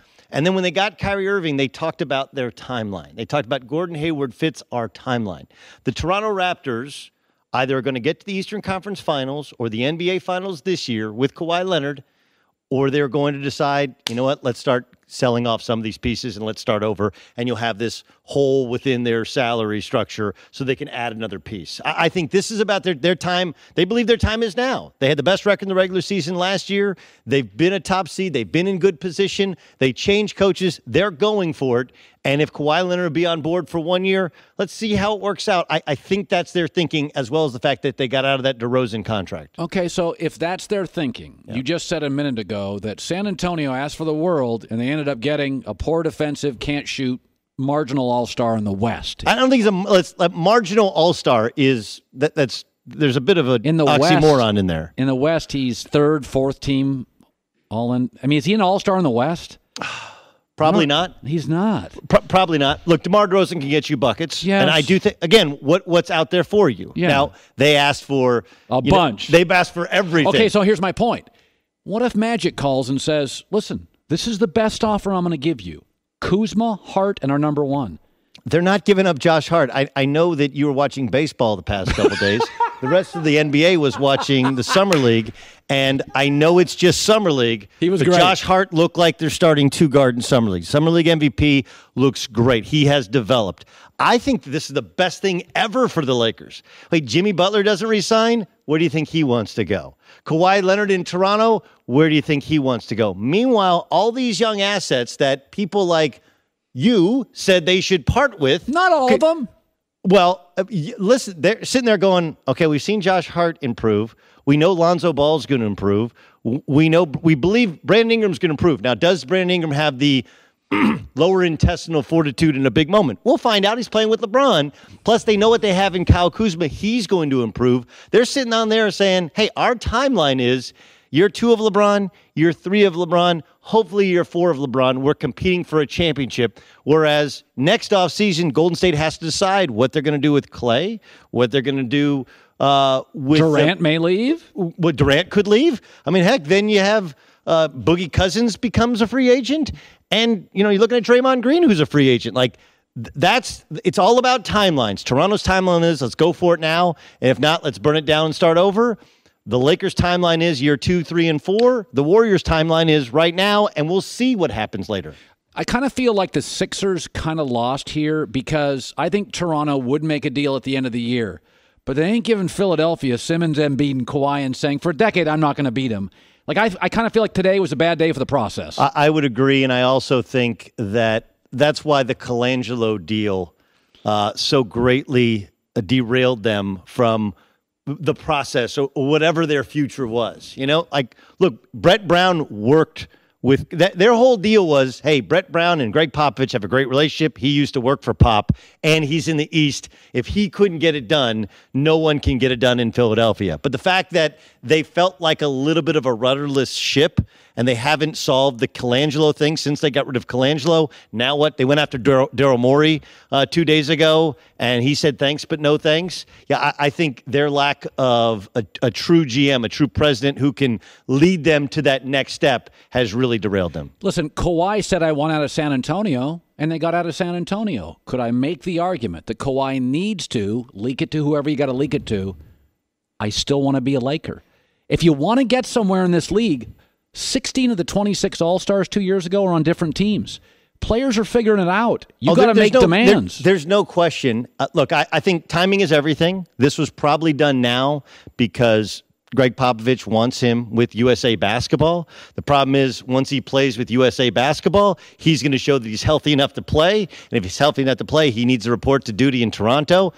It's a tough spot. It's a really tough spot for Kawhi Leonard. If you don't show up and everyone knows you're healthy, now all of a sudden he goes to court, you can get suspended, it could get really ugly. But I agree with you, like in this right to work, whether it's this country or that country, if you don't want to go, don't go. If I was Kawhi Leonard, just go play ball. Next year you're a free agent. Lakers are still going to want you. Clippers are still going to want you. It's a lot of fun, though, isn't it? It is fun. Thank God. And today of all days, right? Like, can we talk about the 10 home runs yesterday in baseball? Like, like it. The timing worked out. The timing worked out perfectly. Perfectly. And, oh, yeah, by the way, the East is really interesting now. Celtics still the favorite. Yes. Raptors, I think, right in there with Philadelphia. Yeah, you and Nick Wright, remember, Philadelphia lost some of those ancillary pieces. Okay, you're right. They bring back JJ, but they lost some of their other shooters. What about Milwaukee? I like Milwaukee. They're right there as well. They got rid of Jabari Parker, who can't guard anybody, and they seem to have gotten better. I think they'll be better coached. They'll be much more stable at their coach position. The West is sometimes we chase a narrative that's a year or two too old. Thank you. And I do think that the idea that the West is so much better is a little bit tired. Yes, the Cavs are done. They're no longer in that conversation. Right. But the Celtics are a super team. That is a loaded team. Loaded. Okay? Philadelphia has two young stars. Absolute stars. Milwaukee's got a good roster. Milwaukee's got one of the 5 best players in the league. That's how good he is. Toronto just got the 3rd best player in the NBA. If they can get him in a uniform, remember, he's a finals MVP. He's a defensive player of the year who has become a very good, versatile, 3-level offensive player. Wizards Pacers can win a playoff series. They're good enough to win a playoff series. The Wizards got better. Like, listen, the Wizards traded out Marcin Gortat, and they got Dwight Howard. And you sit there and go, Dwight Howard sucks. Maybe you're right, but Dwight Howard at $5.3 million at a mid-level exemption, and they got Jeff Green. Those are the two guys they got salary-wise for Marcin Gortat. Yeah. The Wizards got better. Plus, if Dwight Howard doesn't want to play ball and doesn't want to fit in and just catch the ball and finish from John Wall, they can get rid of him or they can sit him. I think the Wizards are better. The depth of the West. The West is deeper, but honestly, it's a little dysfunctional. Minnesota's dysfunctional. Yes. What are they doing in Portland? San Antonio, I think, got worse. I'm not buying. Let me throw this out. We got a couple minutes left. Yes. We all have Kawhi going to the Lakers. Jerry West is going to make a pitch, Doug, and it's going to be, oh, really? So you had Pop thumb on you. Yep. Then you're going to have LeBron's thumb on you. Come and play in the same building, be our star, and get a huge shoe deal. That's fine, but then you'll be like Mike Trout. And I'm the biggest Mike Trout fan, but Mike Trout plays for the Angels. It's the second team in the city. If you're okay with that, if you're okay with not playing for championships, that's cool. But the idea of coming to LA was 1, to be home, and then 2, to get more money off the court from shoe deals. Like the reason that they got shoe deals with Chris Paul and DeAndre Jordan and Blake Griffin's because you had a bunch of those guys together. I don't think you'll have that with the new look Clippers. I do think that Jerry West is going to make a pitch, and he's the greatest front office guy in the history of the NBA. Yeah. But it's a Lakers town. It's going to remain a Lakers town, and I think you run the risk of being the other guy on the other team. Same thing with people thinking that Jimmy Butler's going to go to Brooklyn. You don't go to Brooklyn, you go to the Knicks. Right. You don't go to Clippers, you come to the Lakers. So, and look, the Lakers, Klay Thompson, that they've always had their eye on, and he's always had their eye on them.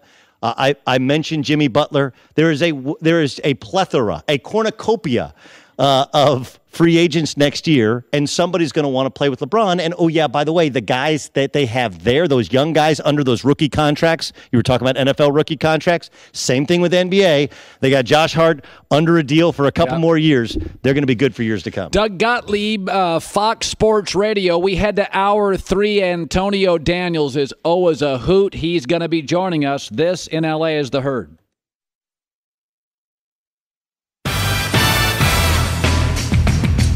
This is The Herd, wherever you may be and however you may be listening. Hour number 3, we are live in Los Angeles. Joy Taylor is joining me for hour 3. I'm very excited. Antonio Daniels, and he knows the Spurs better than anybody. Also a broadcaster for the Thunder. Is going to be sitting on that chair in 15 minutes. Are you ready for that? He's going to give you a hard time, I think. It's very difficult. He's not very respectful of me. Vic goes right after me. It's appalling, but I love it.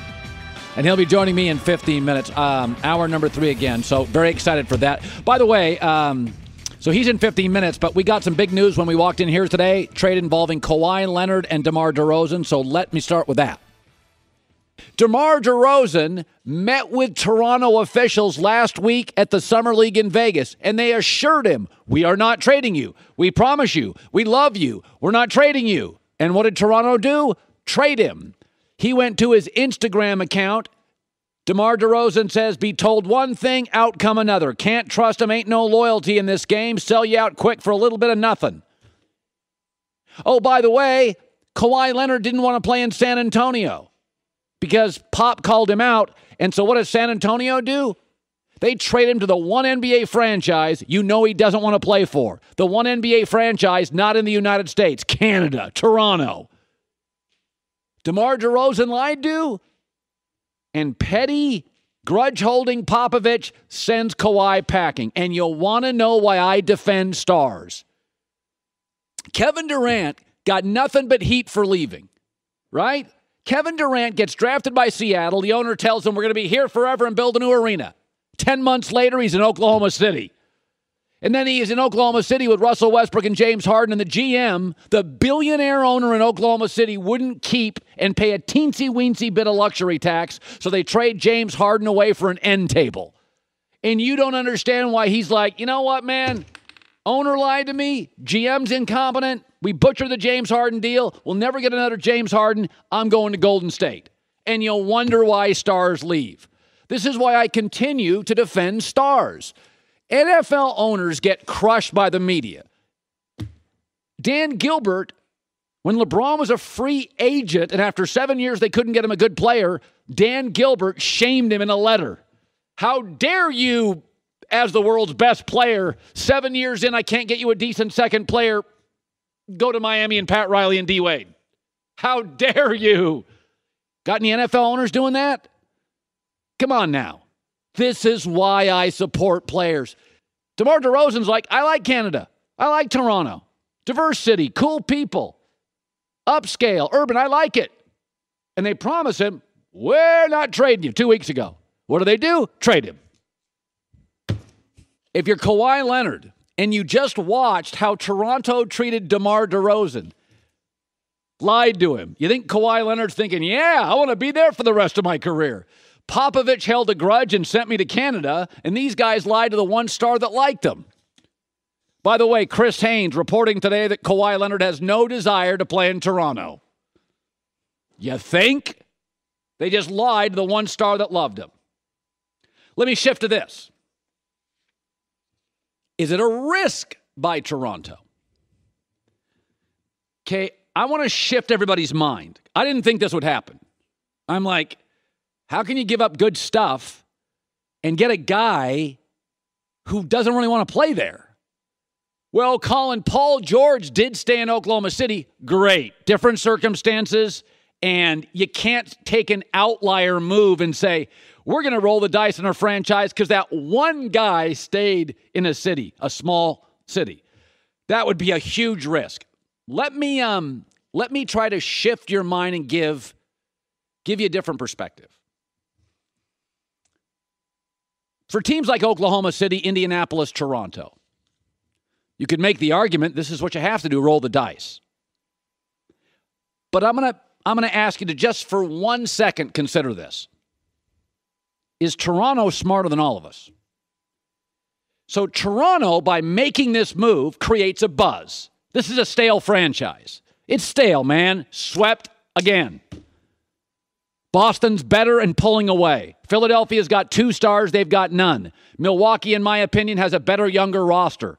And I think Indiana's better than we all thought. So I get Kawhi. It creates a buzz. A. People talking about in a hockey city, middle of the baseball season, what are they talking about today? The Raptors. Let's go sell some tickets. Secondly, they got rid of DeRozan's contract. I mean, hell, DeMar DeRozan got benched in the playoffs. He's not a good analytics player. Toronto just got rid of him. That's B. And C, we know the Lakers want Kawhi. We know the Clippers want Kawhi.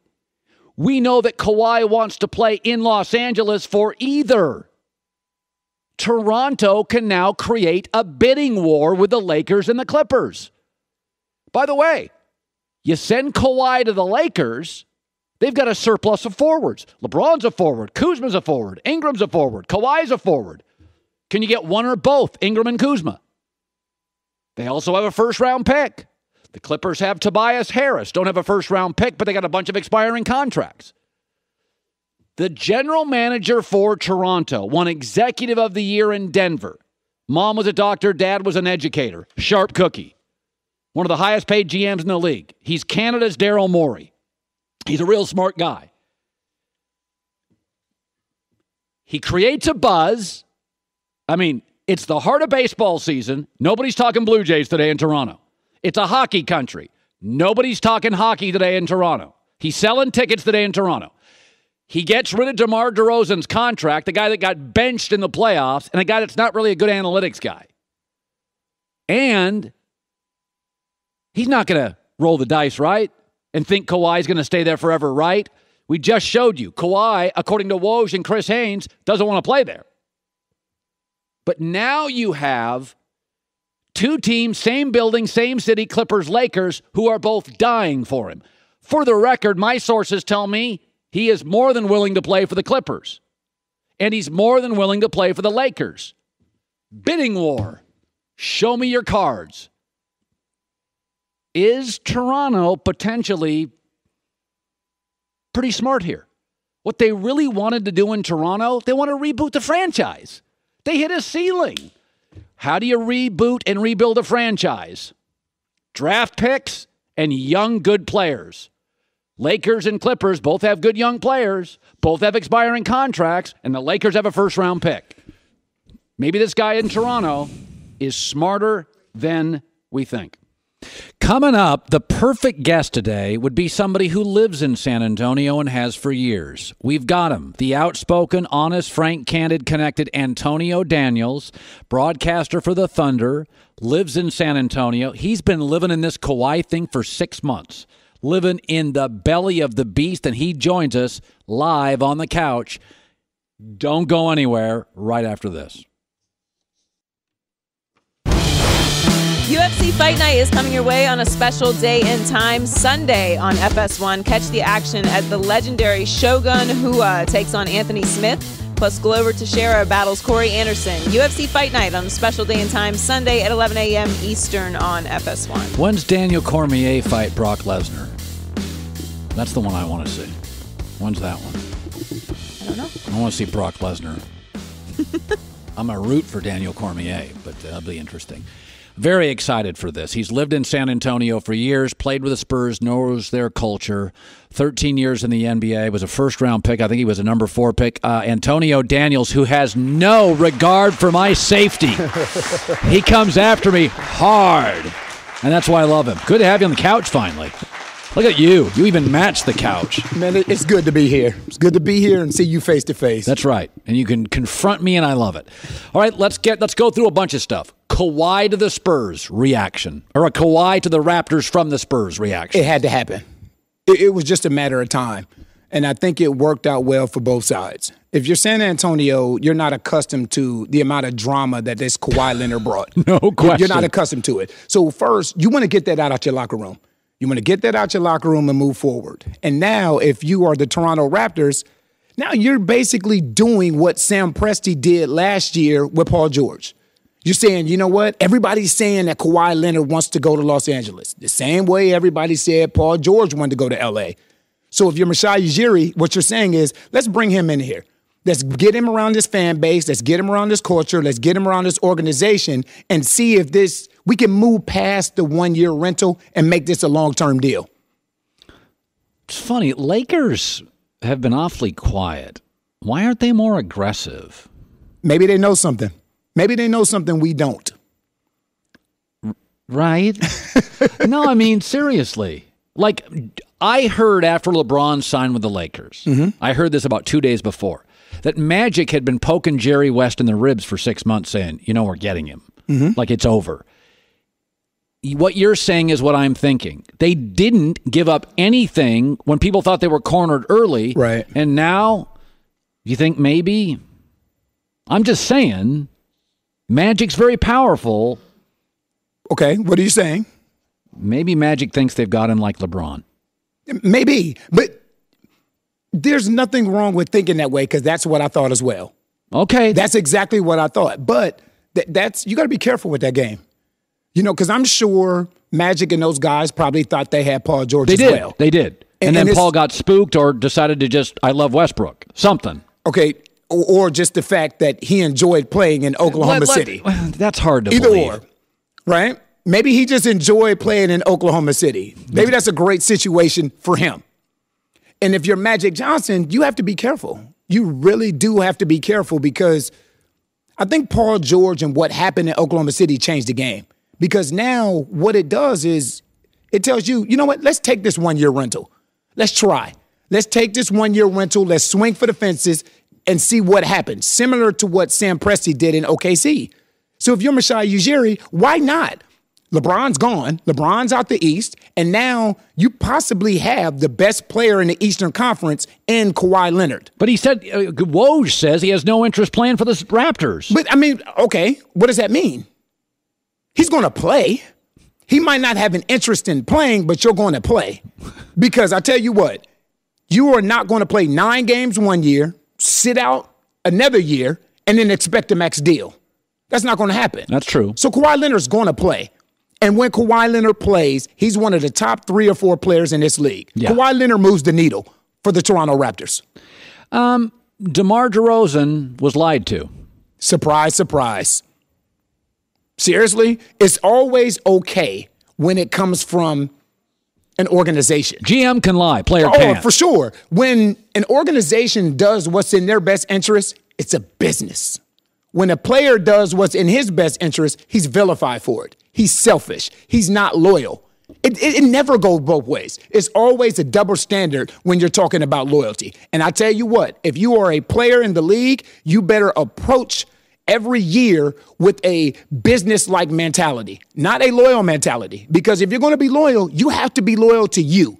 You have to be loyal and do what's in your best interest. Because anytime an organization has that opportunity, they will do it. Listen, I've always said Kevin Durant gets drafted by Seattle. They tell him they're going to be there forever. 10 months later, they're in Oklahoma City. And I know you love Sam Presti, but I never loved the way the James Harden deal worked because the billionaire wouldn't pay a little bit of luxury tax, and you're never going to get a James Harden off the bench the rest of your career. I understand Kevin Durant going, Okay, I had one owner lie to me. We wouldn't keep Harden. I'm going to go out for that team and where it's a little bit easier. Like that's why I always supported players. I saw LeBron James as a free agent left after 7 years, and his owner vilified him with a letter. Right, and I'm like, right. 7 years couldn't get me a second All-Star.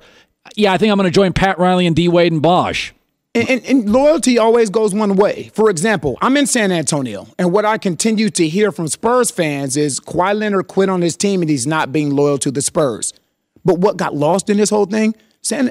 Tony Parker just played 17 years in San Antonio. Now he's in Charlotte because they didn't want to match that deal. So it goes both ways. And I'm not against organizations doing what's best in their best interest, and I'm not for players doing what's in their best interest. What about the culture of San Antonio? Has it changed? Ooh, boy, has it. When Tim Duncan walked out that door, and Tim Duncan retired, the culture retired with him. If you just look at what has transpired in San Antonio over the past 2 years since Tim Duncan retired, LaMarcus Aldridge wanted out. He wanted out. Kawhi wanted out. And then Kawhi wanted out. None of these were issues when Tim Duncan was in San Antonio. What happened? What is it?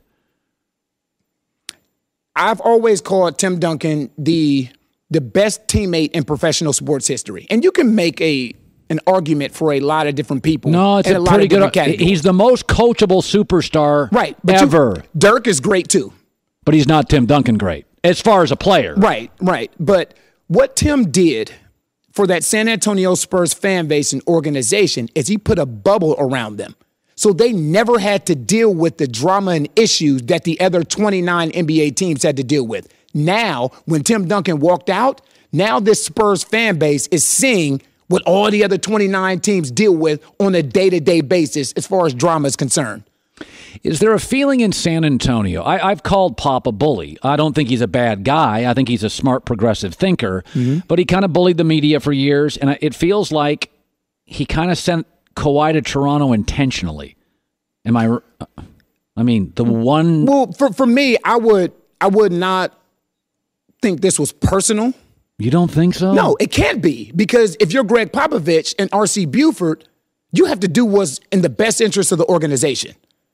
You're not going to just send Kawhi Leonard away for nothing because you want to send him as far away from L.A. as you possibly can. But DeRozan's a bad analytic player. No, okay, he might be a bad analytic player, but he's not a bad player.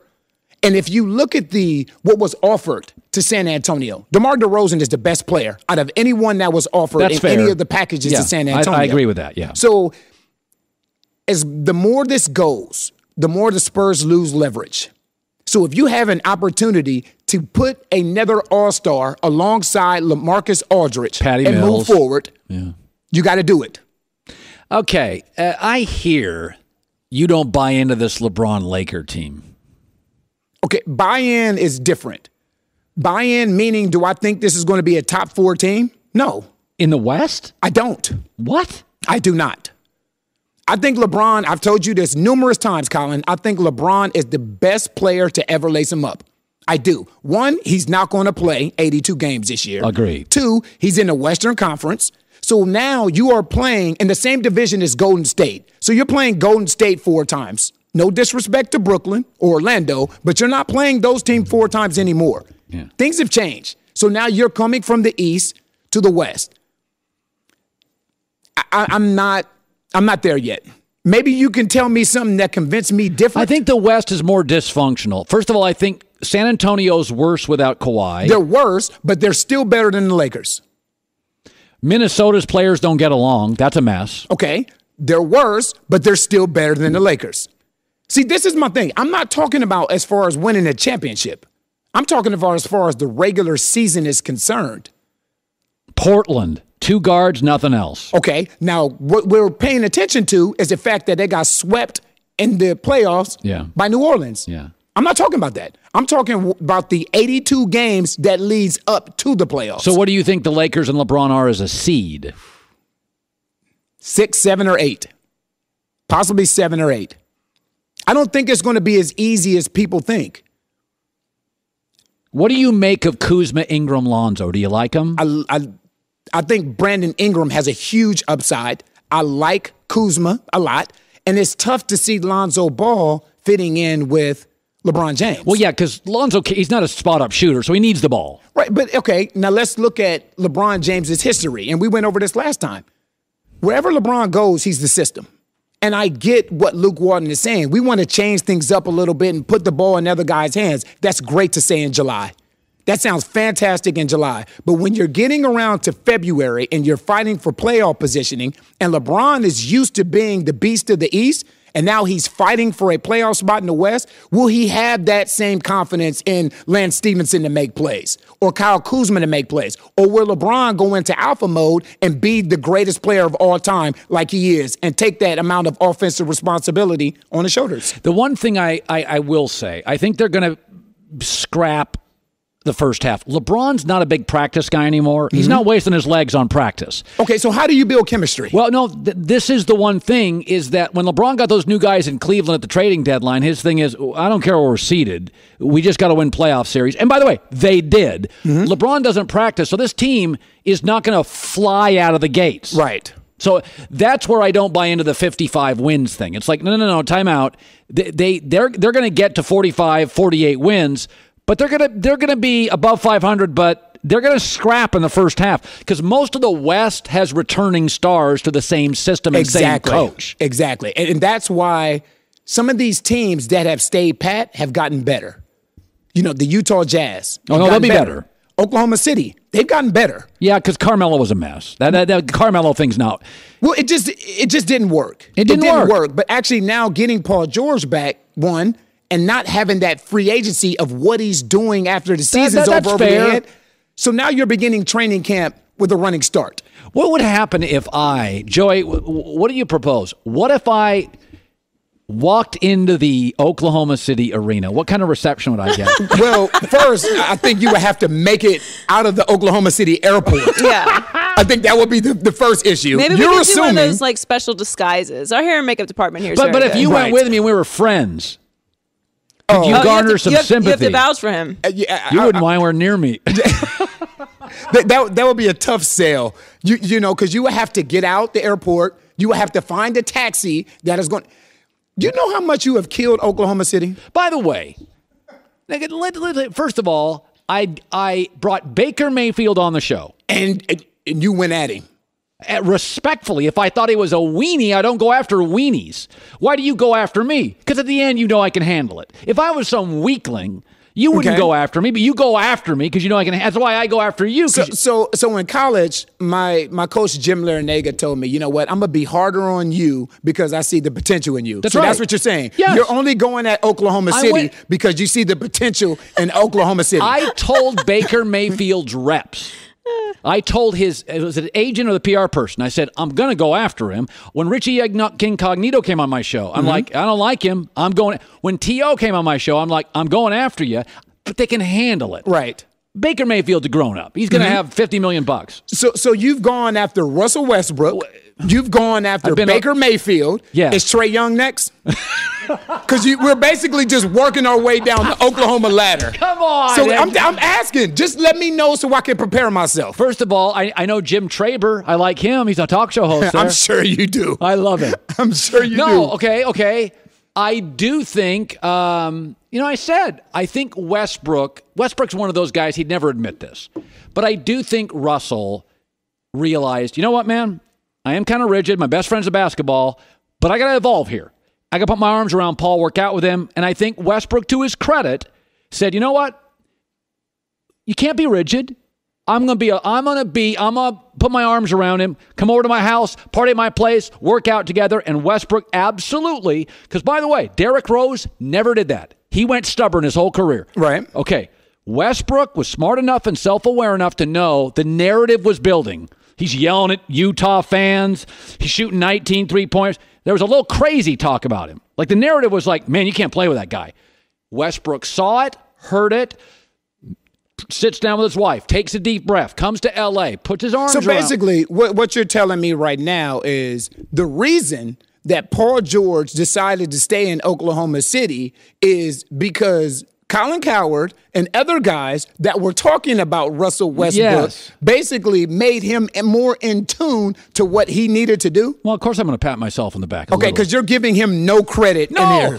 Joy, is that not giving Westbrook some credit? Joy, come on now. Self-awareness. A lot of guys are stubborn. Right. Westbrook was not stubborn. And he can be sometimes as a player a little rigid. Here's my thing. Why can't we just say, like, maybe Paul George and Russell Westbrook really, really like each other? I think they do. Really like each other. I'm not really because of Colin Cowherd. No, not I'm because not of Antonio Daniels. You can really like playing with someone and also have the potential to make $40 million guaranteed and almost $300 million. By the way, they may like each other. Years. Mm-hmm. They may like each other, but that may have played a small part. I think money's always just a little bit. Yeah, just a small part. It's a significant amount of money. Listen. I have a lot of. I am happy. I'm not anti-Oklahoma. Colin, a couple times I've been tough, but it's a place I fly over it regularly.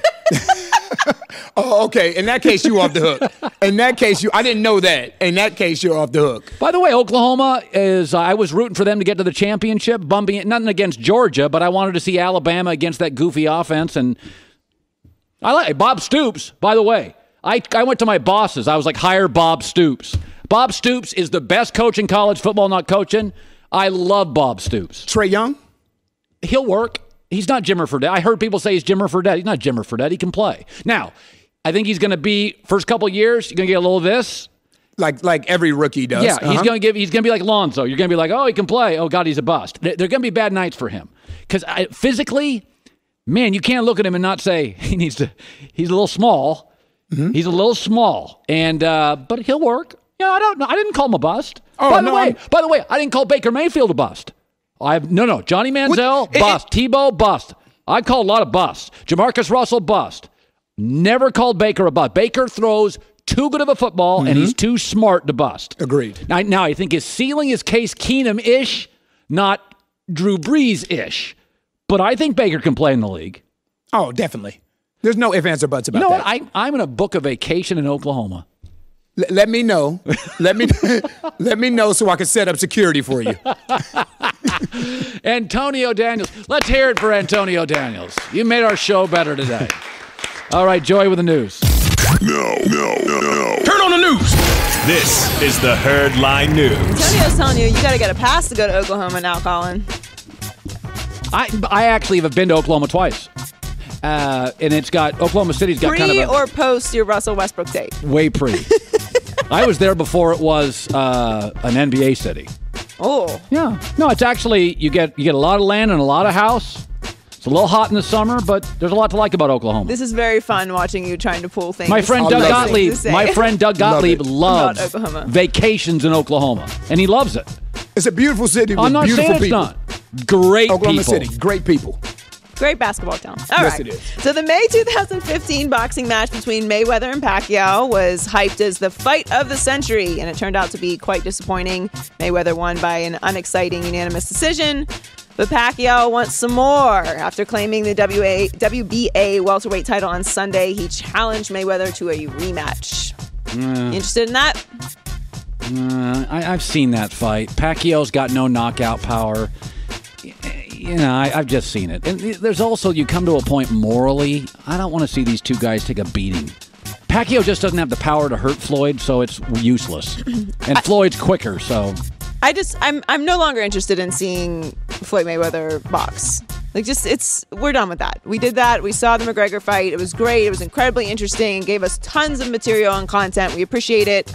And let's move on from that. We're done with that. So, some new information has emerged about Le'Veon Bell's proposed package from the Pittsburgh Steelers. He is franchise tag for $14.5 million this year, and it likely means he's going to be moving on from the Steelers because they did not reach a long-term deal. But in their supposed 5-year, $70 million offer, which was originally leaked from the Steelers, new information is they only offered him a $10 million signing bonus, so it would be $10 million guaranteed. Are you more on Bell's side? Do you understand why he wouldn't have signed that long-term deal? I will say this. If these numbers are correct. Yeah, if the numbers are correct and they were leaked, it's kind of a shot and disrespectful at Le'Veon. I get not wanting to give him 5-year deal, 4-year deal. I get it. He's had the pot stuff. He's been hurt. But leaking this is kind of a shot at him. And because stories only get out if somebody wants it out. Right. And I feels like that side leaked it. I don't like if these numbers are correct, I don't like the Steelers leaking some grandiose contract, because the point of that is to try and make the player look like they're being greedy or being unreasonable. So it's not our fault we didn't reach it. We offered him all this money and it just wasn't enough. He just wants more. Right. But we know NFL contracts aren't structured the same way that baseball and basketball contracts are structured. So the details of the contract are important. So don't bother to leak a number if this is true and it's only $10 million guaranteed. He's going to get 14.5 with the franchise tag. Why on earth would you sign that? It'd be insane. Yeah. It's silly. So, everyone's getting a cooking show these days. Do you like to cook, Colin? No, I'm not a particularly great cook. My wife's amazing, and my stepson's a chef. So, yeah, my stepson is a Culinary Institute wizard. Just left a job in Providence where he worked with a great chef. He's going to be a superstar. So you're eating good. Well, the Toronto Raptors big man Serge Ibaka is a cook. And he has a little show on YouTube now. So Ibaka had Charlotte Hornets center and fellow native of the Republic of Congo, Bismack Biyombo, over for a home-cooked meal. Oh. And the meal was different. It was cow tongue. And Biyombo had a great reaction to finding out what he was going to eat for dinner. Let's take a listen. What the hell is this? Oh, dear God. Are you serious? It's fire. No, it tastes good. Don't worry, brother. It tastes good. What the hell is this, bro? Filet mignon. I do know filet mignon, but this does not look like filet mignon. Version of filet mignon. Ooh. I can't do it. It's not bad, to be honest. He I don't tried think it. It's bad, but my point is, it's a little chewy. Has a little chewy taste. You see, for next time, I'm gonna ask for the menu. Yeah, I cannot eat something that is not. Listen, you eat first with your eyes. I can't eat that. I don't like the way it looks. It's gray. Yeah, I can't eat that. There's a reason we don't eat gray food and blue food. You eat with your eyes first. There's no way I can bite into that cow tongue. What if you do the tasting test where they blindfold you? When's the last time you did that at dinner? I've never done that at dinner, but I don't know. I think if it was something that, like in this situation, I would probably try. I would try a bite. I will always try something. Yeah. And if I can't handle it, then I won't eat it. But Have you ever had caviar? Yeah. My son the other day asked me about caviar, and I'm like, it doesn't look great, and it isn't great. I know it's a snobby food. I can't do that stuff. Yeah, I mean, it's a snobby food. I got to be in the mood for it. I don't like sea urchin, but I've tried it. Yeah, sea urchin has like a weird texture to it. So what's the weirdest thing you've ever eaten? Well, I like oysters. And oysters aren't weird. Well, I know most Americans won't eat oysters. I love oysters. So do I. Can you imagine so many oysters? I heard a joke years ago. Can you imagine? You know what courage is? Courage is the first guy who ate an oyster. That is true.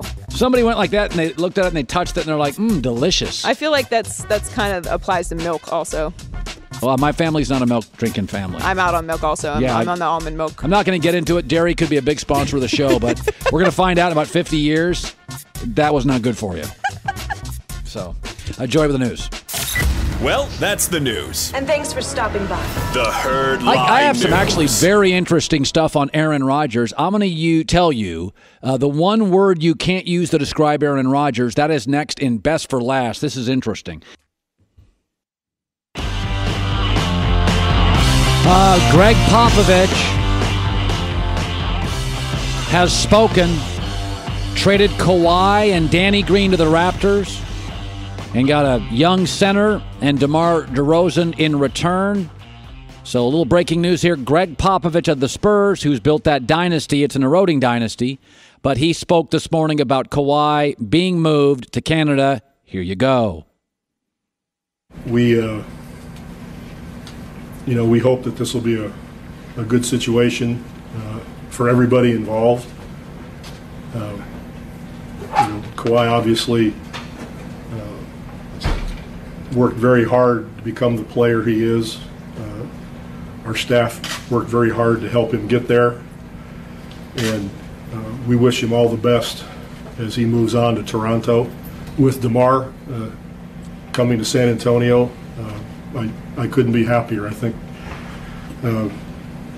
this trade is going to be good for both teams. Popovich did not want to trade him to the West, so he trades him to the East. I still think Kawhi, Woj reporting, Kawhi doesn't want to play for the Raptors. So they're going to do the Paul George thing. They're going to roll the dice, and good luck with that. I still think Kawhi ends up out West in either Los Angeles with the Clippers or Los Angeles with the Lakers. Let me shift gears to this. Jason Whitlock and I talked on Speak for Yourself yesterday. Aaron Rodgers has the highest passer rating ever for any quarterback, including Peyton Manning, John Elway, Joe Montana, Tom Brady, but yet makes significantly less than guys like Kirk Cousins. And Whitlock and I were talking yesterday on the show. Is Aaron Rodgers underpaid? Here's Jason. Is he willing to do what Kirk Cousins did? Change teams? Is he willing to play on a series of franchise tag deals? He is playing for the most legendary franchise in the NFL. He's right there with Bart Starr, Brett Favre, and now Aaron Rodgers. There's a lot of value in being the Packers franchise quarterback. Yeah. Here's the interesting thing about Aaron Rodgers. There's a reason that Kirk Cousins made more. Because Kirk Cousins called out his team, publicly called out his general manager, publicly called out his owner, and wasn't passive-aggressive. He was aggressive. And then put himself in the market, and 3 teams bid on him, Jets, Arizona, Minnesota, and he took the highest offer. I don't believe Aaron Rodgers is willing to get in an ugly public spat. And I'm not sure it would be good for his image. Right now, Aaron's image is likable, relatable, Green Bay, a guy that could model, a guy that's talented, but is willing to play for the hometown small market Packers. That is going to pay him forever in endorsements. If he holds out, if he gets ugly, if he stiff-arms the Packers, who are beloved by America, that's not good for his State Farm commercials. Because right now, A-Rod was a great player, didn't do a lot of commercials. Advertisers don't want to touch controversial. They don't. Advertisers, Peyton Manning, Oreos, Buick. Advertisers like LeBron doesn't get in trouble. You know what I mean? They don't like controversial. If he stiff-arms Green Bay and goes ugly publicly, that's not good for his image, and I don't think Aaron is willing to do that. By the way, the Packers have all the leverage here. He's got 2 more years left in his contract, and they can franchise him 3 times. So he has no leverage. He really doesn't. He suggested to Peter King that he wants to think about a new deal, break the mold, go out. Maybe his contract's tied to the salary cap, but he doesn't have any leverage. But if you're wondering why Kirk Cousins makes more, a lot of times, folks, less educated make more money than more educated people because they're willing to leave their hometown. Education isn't what gets you paid.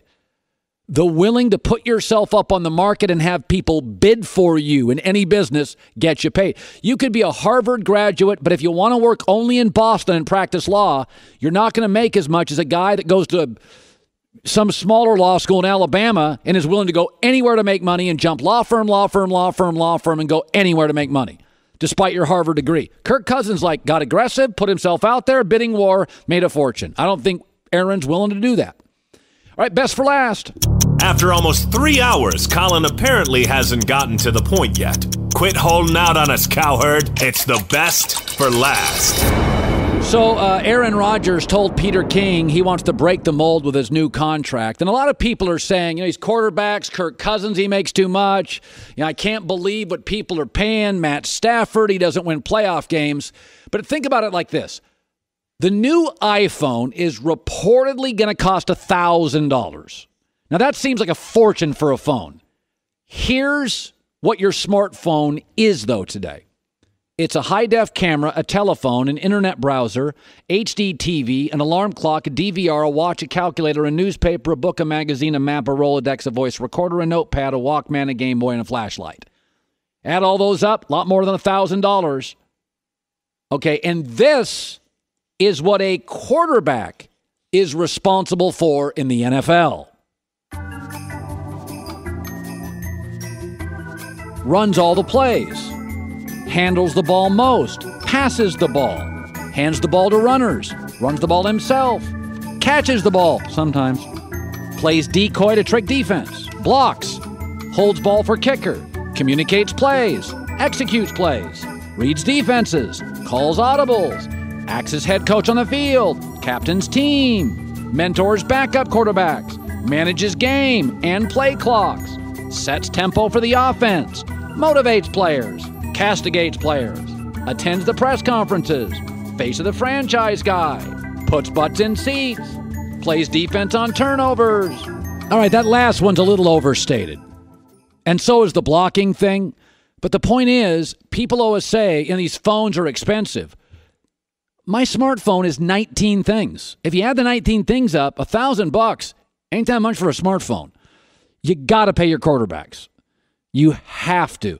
Jay Glazer has the great line in this. The NFL is a miserable league to work in if you don't drive to practice and to the stadium on Sundays and you believe you have a chance to win. It's because you're putting in 90 hours a week. The only thing that separates great job from bad job in New England is Tom Brady. Bill Belichick was fired in Cleveland before he had Tom Brady. Even Drew Bledsoe, really good player. He was 5-11, year and a half in New England before Tom Brady. So you got to get the quarterback right, and you got to pay what it is. That's why I've defended Matt Ryan, Matt Stafford, Tony Romo, Case Keenum, even Kirk Cousins. I'm like, all right, what's out there? What the market gives you one quarterback a year from college. You do realize that Baker Mayfield, Josh Rosen, Josh Allen, Lamar Jackson, Sam Darnold, at most, 2 are going to be around performing at a high level in 10 years. 2 of those 5. At most. My prediction is Darnold is 1, and then let me see the others. Darnold's the only one I feel comfortable that will last 10 to 15 years physically, and the Jets, once Brady retires, are going to win that division. And by the way, I thought it was the best quarterback class in a long time. It gave you diversity. It gave you Darnold's kind of thick and not perfectly, and then Rosen is a little not as durable, but throws the best football. And Lamar can throw, but he's an amazing athlete. And the kid from Wyoming had the best arm and big and strong. And then Baker Mayfield got some issues with him, but he's a total gamer and probably the best, most accurate passer, older, great experience in big games in college. I thought it was a great quarterback class. One of those guys, 12 years from now, is a consistent playoff quarterback. You got to pay for Kirk Cousins. You got to pay for a smartphone. You ever seen anybody, though, in the last 10 years that was using a flip phone? It is weird, right? Doesn't Andrew Luck still use a flip phone? Does he? I think so. I think that's the story. He still has a flip phone. He's the only guy that ever went to Stanford using a flip phone in 2018. He's the only. Keep things simple. Less distractions on a flip phone. I guess. Yeah, I guess. I'd rather take a couple distractions than have my smartphone. I need the distractions also. Just honestly, on my calendar and my alarm clock, my calendar is the first time in my life I'm a grown-up last decade because of the smartphone. I'd miss meetings. I'd be late to stuff. Tomorrow's show is amazing. Tony Dungy, tough guy James Harrison, Lee Jenkins, Bill Oram, who's a Laker reporter, all fired up. Car shopping's confusing. A lot of terms, dealer price, list price, invoice. Don't be afraid. New or used car. It gives you transparency. TrueCar.com. And check out the true price from TrueCar.com. New or used. Speak for yourself later.